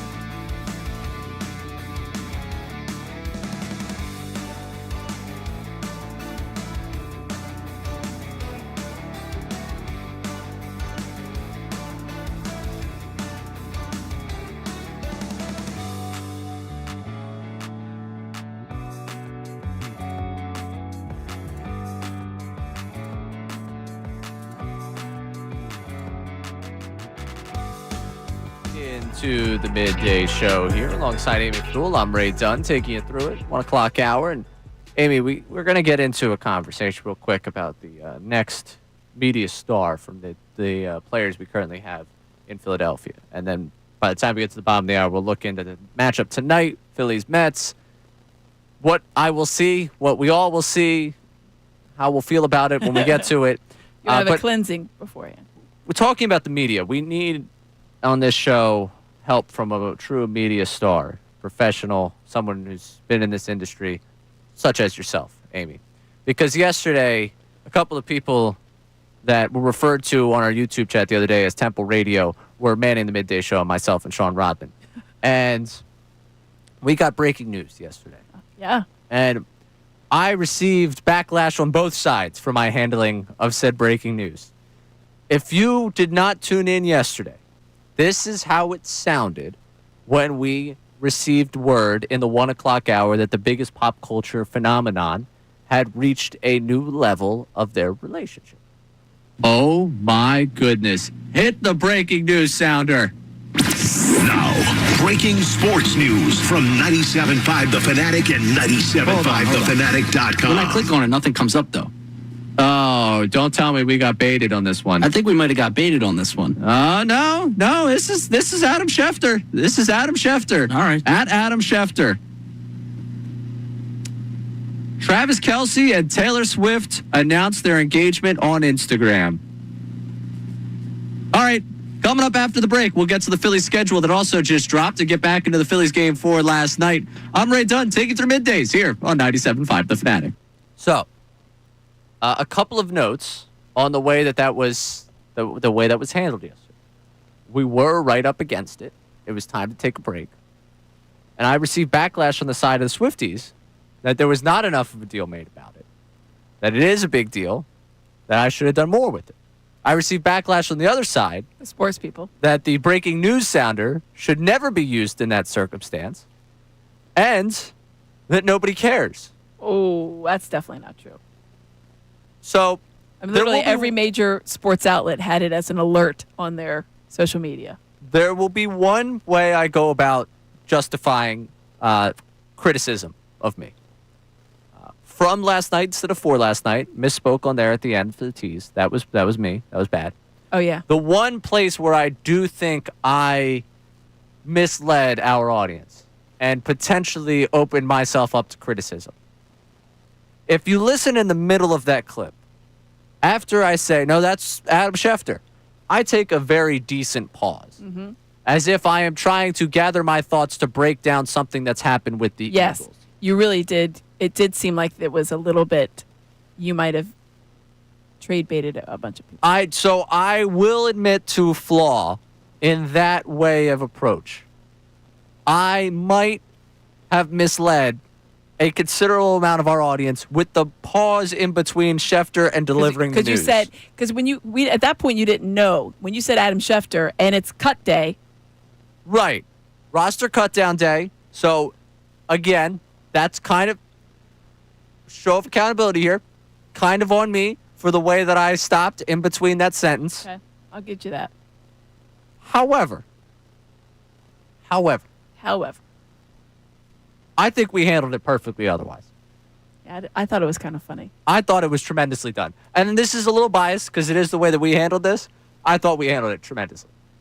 I will say I upset a lot of Swifties in my life that I said the news that mattered most to me in the 1 o'clock hour was the baseball schedule. 2026? Yeah, that definitely got some people upset. But to be fair, that's the way I feel. I'm very happy for the two of them. I don't really care that she pops up on my television. It doesn't bother me. I can't really waste energy being upset about a relationship of two people I don't know. That's my own personal take on it. I got enough relationships in my life that I do have issues with that I have to deal with every day to be concerned about Taylor Swift and Travis Kelce. Personally. It's a big deal. Yeah. It's a big deal. Personally. So, good for them. But I felt like, again, outside of the fact that I might have misled. Yeah, you could have. Or you were just like, wait, because you were talking about, did we get, was it a switch bait? Was it clickbait? Right. Was it like, oh, maybe people thought you were just like double checking it. But when you say the pause after Adam Schefter, and then I was just like, ugh. Yeah. But no, I didn't think that. Of course, I knew what it was, but Well, Neil on our YouTube chat, I thought the pause was just checking multiple sources. Oh, well, that's responsible. Yeah, but I think for a lot of people, checking multiple sources is me trying to confirm a trade and not me trying to confirm I'll be honest, I didn't go to a second source to confirm whether or not they were engaged. If we got that one wrong, I would have been okay putting the hand up. I mean, it wasn't like Adam Schefter broke the news. He basically just posted their Instagram. I like that Adam Schefter on NFL Cutdown Day was like, I've got to put this out there. So he himself went to the Instagram, or it was sent to him, but I assume he was on the Instagram, or someone sent it to him regardless. And he screenshotted the photos of the post, because there's more than one, but he took two and posted it. I did not have on my bingo cards. Adam Schefter basically making his own Instagram reveal post. I did not think that's how that would go down. And I'd like to clarify something that I'm seeing in the chat right now about myself and my stance on Taylor Swift. Music's fine. Some of the music's actually pretty good. I haven't seen that, but they don't like it. No, Dawood saying Ray might be a Swiftie. I will say I take the same approach to listening to Taylor Swift music as I take for trashy reality television. It's all watching film. Okay. It's all things to talk about and break down at some point. Okay. It's all conversation fodder, is what it is. You listen to the new Taylor Swift album, there's a chance when you're about, you might meet a Swiftie. You now have information at your disposal. Okay. I don't like to go into blind to situations out there in the real world. I see what you're saying. Love just Island. just for like general knowledge, just to be able to talk about it. Right. Water cooler fodder. Yeah. I didn't think I was going to watch as much Love Island as I did. You watched quite a bit. I watched quite a bit. More than I have. Because I was originally going in just to watch it to get a little information. Oh, this is how it goes. These are some of the main people in it. Just to be able to carry on a conversation. Right. Exactly. There's this show going on right now. I haven't watched a bit of it. Summer I Turned Pretty. I see a lot of people, a lot of women my age talking about it. Yeah. I'm just, quick little, that Jeremiah guy's a bad dude? All right. We're going to pile on to Jeremiah if I ever get in a conversation about it. That is the way I operate when it comes to Taylor Swift music, television, pop culture things. If there's a chance you meet someone that's interested in it. I think her music's pretty good. You do. Yeah, I don't have a problem with the music. I'm just saying. Part of what it is, a new Taylor Swift album came out? All right, let me what's hitting right now with I think it's a very common way to go about life in your 20s. All right, just want to know about that. There you go. Just want to have a little insight. All right. You wouldn't go to a game without a game plan. Most wouldn't. Right. Why would you go through life without a game plan? Got to have some kind of semblance. Yeah, you got to have some information at your disposal. All right. All right. Duly noted. Brandon Graham, join NFL Network. I saw a couple of suggestions in the YouTube chat of the next Philadelphia athlete that'll make the jump to media post-career. I have a couple in my mind. Who is the first one most likely right now employed by a Philadelphia sports team to be in media after their career? Most likely. I mean, I just went to like who I would like to do it, who I think has a lot of personality and a lot of things to share. For Eagles, I thought Jordan Mailata. I enjoy him. I think he is a guy that has a very refreshing outlook, a very positive guy, says it like it is, and his voice is fun to listen to. Give you a little international flair while you're watching whatever he would care to commentate on. I think he would be a fun one. I think that there's the Phillies. I was harder pressed to come up with one. I remember when Bryce Harper was injured. This was a number of years ago, and he was in the booth with Tom and John, and I thought he was actually pretty good. Not that I'm surprised, because I think he took it very seriously. I remember he showed up in a suit, and I thought, wow, this guy's definitely taking it seriously. And he was good. There's no surprise when somebody like that's good. It's almost like when you have too much baseball knowledge, though. Like, how can you? That's always the crux of the former athlete. How to walk the line of not being too inside baseball for just the lack of it. Just having fun. And just enjoying part of it. Because you want to say, when I did this and when I did that, and here's what I expect, because that gives you good insight, but you can't get bogged down with it.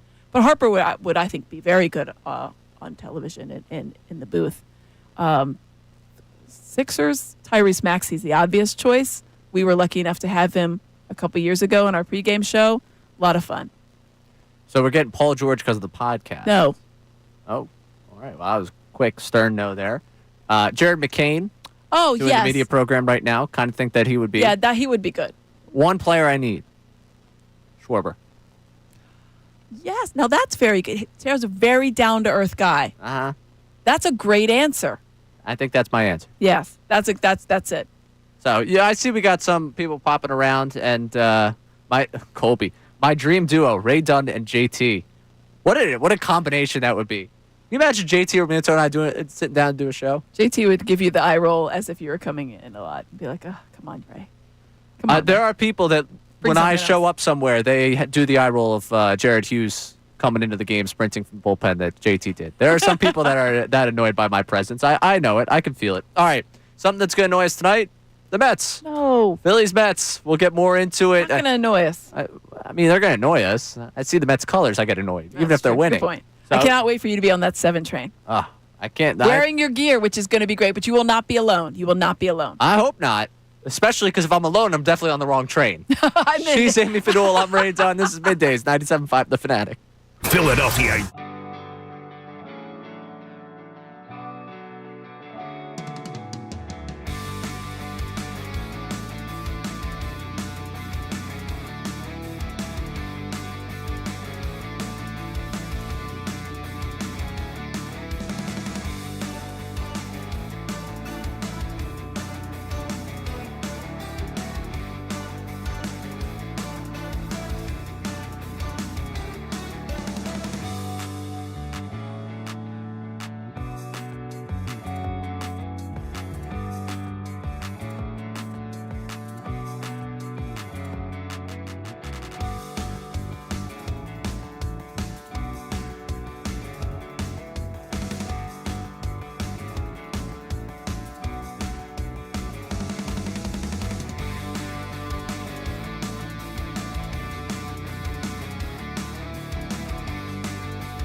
Philly fans, you are the best sports fans in the world. You're not stupid, so why should you have to hear outlandish takes that make you shake your head? You shouldn't. That's why Unfiltered is the show for you. Each afternoon from 2 to 6, we only bring you honest opinions and analysis. We may not agree all the time, but what you hear is what we genuinely believe. It's not some rage bait to try to spark conversation. So make the switch to Unfiltered with me, Bill Colarulo, my man Ricky Bo, and Silvana Kelleher.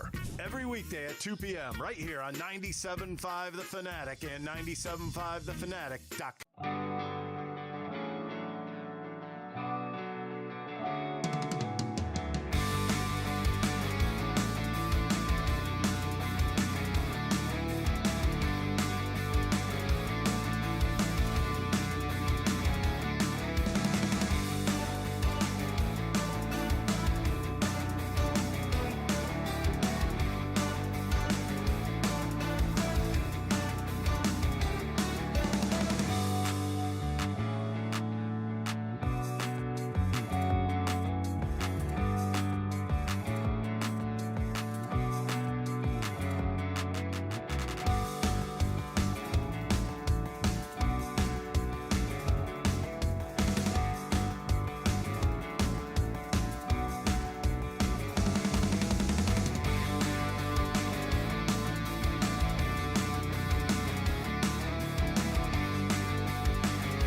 Final segment for us ahead of Unfiltered with Ricky Vitalico and Bill Colarulo. Poor Ricky. His birthday ruined by the Mets. He hates the Mets, too, a lot. Former Met. I think he, tries to gloss over that. He'll ask him about it, and he's like, eh. That's what I should have done. I should have made his birthday worse. I should have tweeted out a picture of him in the Mets jersey. Like, oh, at least Ricky's team won for... Yeah. He would have killed me. Would have been great, though. Would have been very funny. I like upsetting that. Yeah, wow. He looks weird in a Mets uniform. It's really weird. Don't look it up. Too late. Wow, No. this is a strange optic for him. He has kind of been in his glory, though, ripping this team apart. New York Post wrote about him the other night, which was fun. Angry Ricky is always an entertaining Ricky. There's no doubt about that. So, but yeah, so tonight they got this thing going again. Real quick, this is off the wall. Do you have a Mac? I have my iPad. So, are you having any trouble on the Safari app with any Google things? I haven't tried it. I keep being told everything's not supported, and I'm getting really, really annoyed with this. Oh, are they not? Are they beefing now? 'Cause sometimes they beef. I got YouTube TV and Fox beefing ahead of football season, which that deadline's today at 5. Have we heard anything about that? I have not seen anything, and they better not ruin my football experience. Right. So I got that, and now apparently I can't open Gmail on my Safari. I got to use the Chrome app, which is not that big of a deal, but kind of annoying. I can't open up my middays show sheet on the Safari. I got to go over to Chrome. Like, just get along, all right? You both billionaires, trillionaires, quadrillionaires. Google should have beef because they steal Apple steals all of their stuff. Basically, if it's like something fun that's happened on any kind of Google phone, I had no problem on my iPad. All right, so my computer's broken. Good. Or maybe it's just a Mac thing.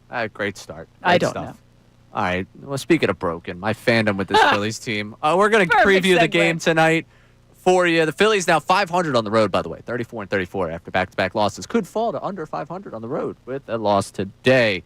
Let's go to the phone lines and a man that never disappoints us, Uncle Frank. Uncle Frank, you're on 97.5 The Fanatic. Thank you for that pleasant opening. Yeah, I was debating which way to go with that one. Oh, come on. How dare you? Amy, always good to hear your voice. Thanks, Uncle Frank. So last night, I swear, those rat bleepers seemed like they were stealing signs last week, which I know you can't do anymore, but the way Alonso turned that bat head on his splitter, he knew it was coming. It seems like they're all sitting on the splitter, and I dummy it down. I'm of the mind that Durant should just throw 102 miles per hour, and then Yeah, Uncle Frank, it kind of sounds like you're calling us from a spaceship. So I don't know what's going on. You sound like he was calling us from Mars right there. He might have been. I don't know where he was. Well, I understand that's how down bad he is because of the Mets. I understand where he was coming from, ship. though, and I appreciate you, Uncle Frank. I always love when you check in. I like how he said stealing signs is not allowed. You just sounded like... Since when? Yeah, which also you sound as Uncle paranoid... Frank, it is. You sound like as paranoid as the Phillies with this. The Phillies sounded paranoid after the Christopher Sanchez. The Harper, I think he was tipping his pitches. Yeah, I think the whole thing. But I appreciate him checking in. Again, I'm sorry. I always feel bad just like hitting you at the hang up real quick, but like that sounded like a spaceship. I had no idea what was going on with Uncle Frank's number there. Uncle Frank, you gotta figure that line out. We gotta get you cleared up going forward. But the Durant thing's interesting because he keeps they keep going splinker, and I don't see where the fastball comes in. And right now he's leaving it up. Like if you I don't care how devastated the splitter is. If they know it's coming and it's up there, they're gonna be able to get something on it. They're gonna be able to get something on it. Yeah. So to me, I don't know what exactly the game plan is for him. I don't know if yet he and JT have formed the full game plan of what they're doing, but it does not seem to be working. Also, that knuckle curve that he tried to throw, that was... I was way I appreciated the...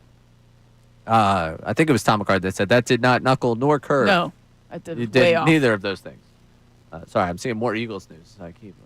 Kyle McCord's back, practice squad. Also, our own Birds insider Andrew DeCecco reporting that Andre Sam coming back to the practice squad. Oh, okay. So that's just a couple of news and notes for they like to say 53-man roster, but, Nick Sirianni loves to call it a 69-man roster because they have the practice squad that can elevate guys. So this is now second, basically, roster cutdown day for you. Go to Phillies Mets tonight, though. McLean. I am terrified of the Phillies against the guy they've never seen before, in Nolan McLean, who's had a good start to his career. Taijuan Walker, I also, while we're talking things you're terrified of, his last start, when things didn't look good early on, it did hit me that he's hit that threshold of innings that usually is the end of the first half of a regular guy who's been out there every 5 days, and he has traditionally been a fader in his career when it comes to the second half of the season. And I was like, oh, we're going to get second half Walker just a little delayed. That was another concern that I had last week when we talked about things. Again, I'm flushing all the concerns. I'm going through venting everything. You have to get it all out there. Let it all be said, and then we'll be in good shape. But yeah, the Taijuan Walker, when you do look at like the number of innings pitched and what his history has been, this is usually this is around the time. Last year being the exception because the entire season was off because he's not been terrible. No, he's been good for you. Taijuan Walker's been good for you. I remember it was Bill and I doing middays one day, and Bill was like, I've gotten everything I need from Taijuan. And it was like April 15th. That sounds right. And I was like, yeah, you're going to need a lot more from Taijuan this year just by sheer nature of the fact that the season's 10 days old. Yes. And he's given you that. He's been really good for you. So hopefully that continues tonight. The way that the Mets bats have gotten going, it doesn't make me feel too warm and fuzzy. McLean, maybe he's just what the doctor ordered for this team in that they'll go in with no expectations. They'll play loose against him, but that's not how I expect it with the young pitcher that's been good and they haven't seen him before. I'm not I don't know. My level of concern is more of the top 4 hitters for the Mets against Walker than it is for the Phillies' top hitters against McLean. Is that fair? Yeah, I think that's fair. Yeah, I think the Phillies could scratch across a few against him. I'm just worried that I'm going to watch Nimmo send one into the second deck, and I don't think I can really deal with Nimmo having a big night tonight. I think I will. I think I'm all done with Vientos. That guy crushed him last year. Don't like him. His face annoys me. He's back, by the way. Great, perfect. Yeah, he decided that he was going to start playing baseball again about a week ago, and that's turned out well really timed good on for his the Mets. part. Yeah, I'm tired of the Brandon Nimmo. Don't get me started on the polar bear. And most importantly, Jeff McNeil can just go jettison himself into the sun. Yes. Kindly, please do it. Sir, please. Thank you. That's nicely. So tonight, the Mets, not surprisingly, favorites in this one. Chance to sweep the series. It's a right-hander on the mound. So we're playing what has become the morning show's favorite game, Who's in the Outfield. I don't think you see Casty sit multiple games in the series. So Castellanos in right field. Give me Beardo. Brandon Marsh. Marsh, where? Left. So Bader in center. Correct. I also feel this way about it. Hard for me to see Bader have the moment last night and see him sit. It wouldn't surprise me. It would not. You know what? But I don't need to see. I know everybody says he's been hitting better compared to the atrocity that was. I can't see Max Kepler anymore out there. So I don't want it. One thing I will say, stop. Not that I'm campaigning. I'm not campaigning for it. Don't you worry, Amy. I'm not campaigning for it. But last 16 games that we've seen Brandon Marsh, he's 6 for 45. I saw him hit a double the other day and got stranded out there. I'm not taking that from you. That double is the only hit he has since August 20th. So I'm just saying, is there a world in which we look at the platoon and see it different, where it's actually Marsh doesn't play, it's Kepler that gets the opportunity, and it's not the center field Marsh-Bader thing, it's Bader staying out there and they just try a different left-handed bat in left field. I'm just asking. Just a baseball fan that wants to know. Just wants to know what he's going to see. So you're thinking it could be I'm just saying Kepler it could be a different left, Bader alignment. Center, and Casty right. Yes. And what's your batting order? If that's the case. All right. Do you know what I mean? Because they had Castellanos up a little bit higher than I think people thought. Bader was 7th last night. I can't remember. I have to pull it up. Figure it out. Oh, yeah. This becomes a hell of a... So it's real bleak there at the bottom. Kepler, Castellanos. Who's still left on this team? Stop. What humans are still here? Bader, stop. Yeah, so maybe Turner, Schwarber, Harper, JT, Bohm, Kepler, Castellanos, Bader, Stott. You gave me Bader twice. Did you? No, I said Kepler. Oh, okay. Sorry, Kepler. Kepler, Casty, Bader, Stott. It's off the cuff there. Yeah. Okay. That's where we're Let's at. hope that that's not the case. I can't wait to see the lineup coming up in a couple hours. Yeah. So, oof. Most importantly, you are taking the train? In a sec, I just want to have one more person venting on the text line. I just want to see just one more person let it out so that I can. So you can. I can put it to bed. Okay. Alrighty, this is from David. This team does not have the opportunity to even compete for a World Series. They don't have that it factor like Rollins, Howard, and Utley did back in the day. It is a disgrace that the organization of Chase Utley and Jimmy Rollins is being punked like this in New York.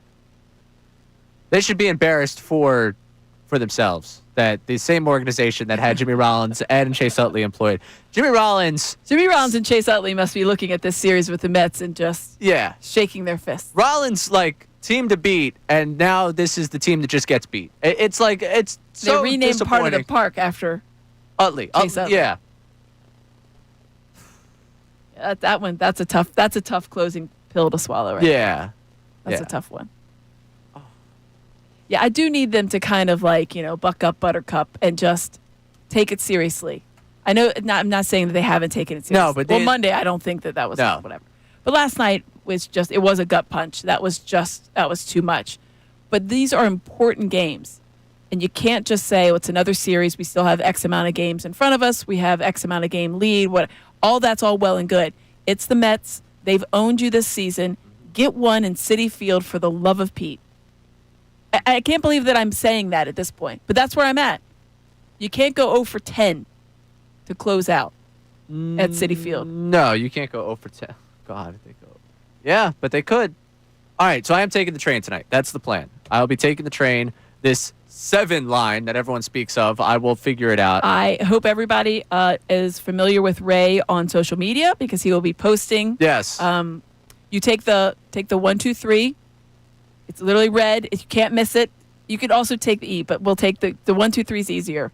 All and right. You don't so even the have only to, numbers that I'm not going on a train for are the 4, 5, 6, well, don't and get the on 8. those. They're gonna go there. Well, why would you get on 8? Don't keep counting the up. 1, You're done 2, at 3, 7. The 7. You're done at 7. You're done at 7. We're The capping off 7. at 7. The E. That's just a different one. It's very clear marked. And the best part of when you arrive there is that it's all right there. They're all right there. All the little subway stops are all right there where you're coming in on Hamilton. Ray, we From believe Hamilton. in you. We believe in you. I man. don't believe in myself. I believe in you. That's fine, but we believe in you. I know you can do it. I So follow along. We'll be following along with you. So make sure you let us know when you're at Hamilton. And you're not on social media, and I'm not here tomorrow. You know what happened? I got true. lost. If you Or can find the the Mr. Hard Rock, Met you're brawl going went too down. far.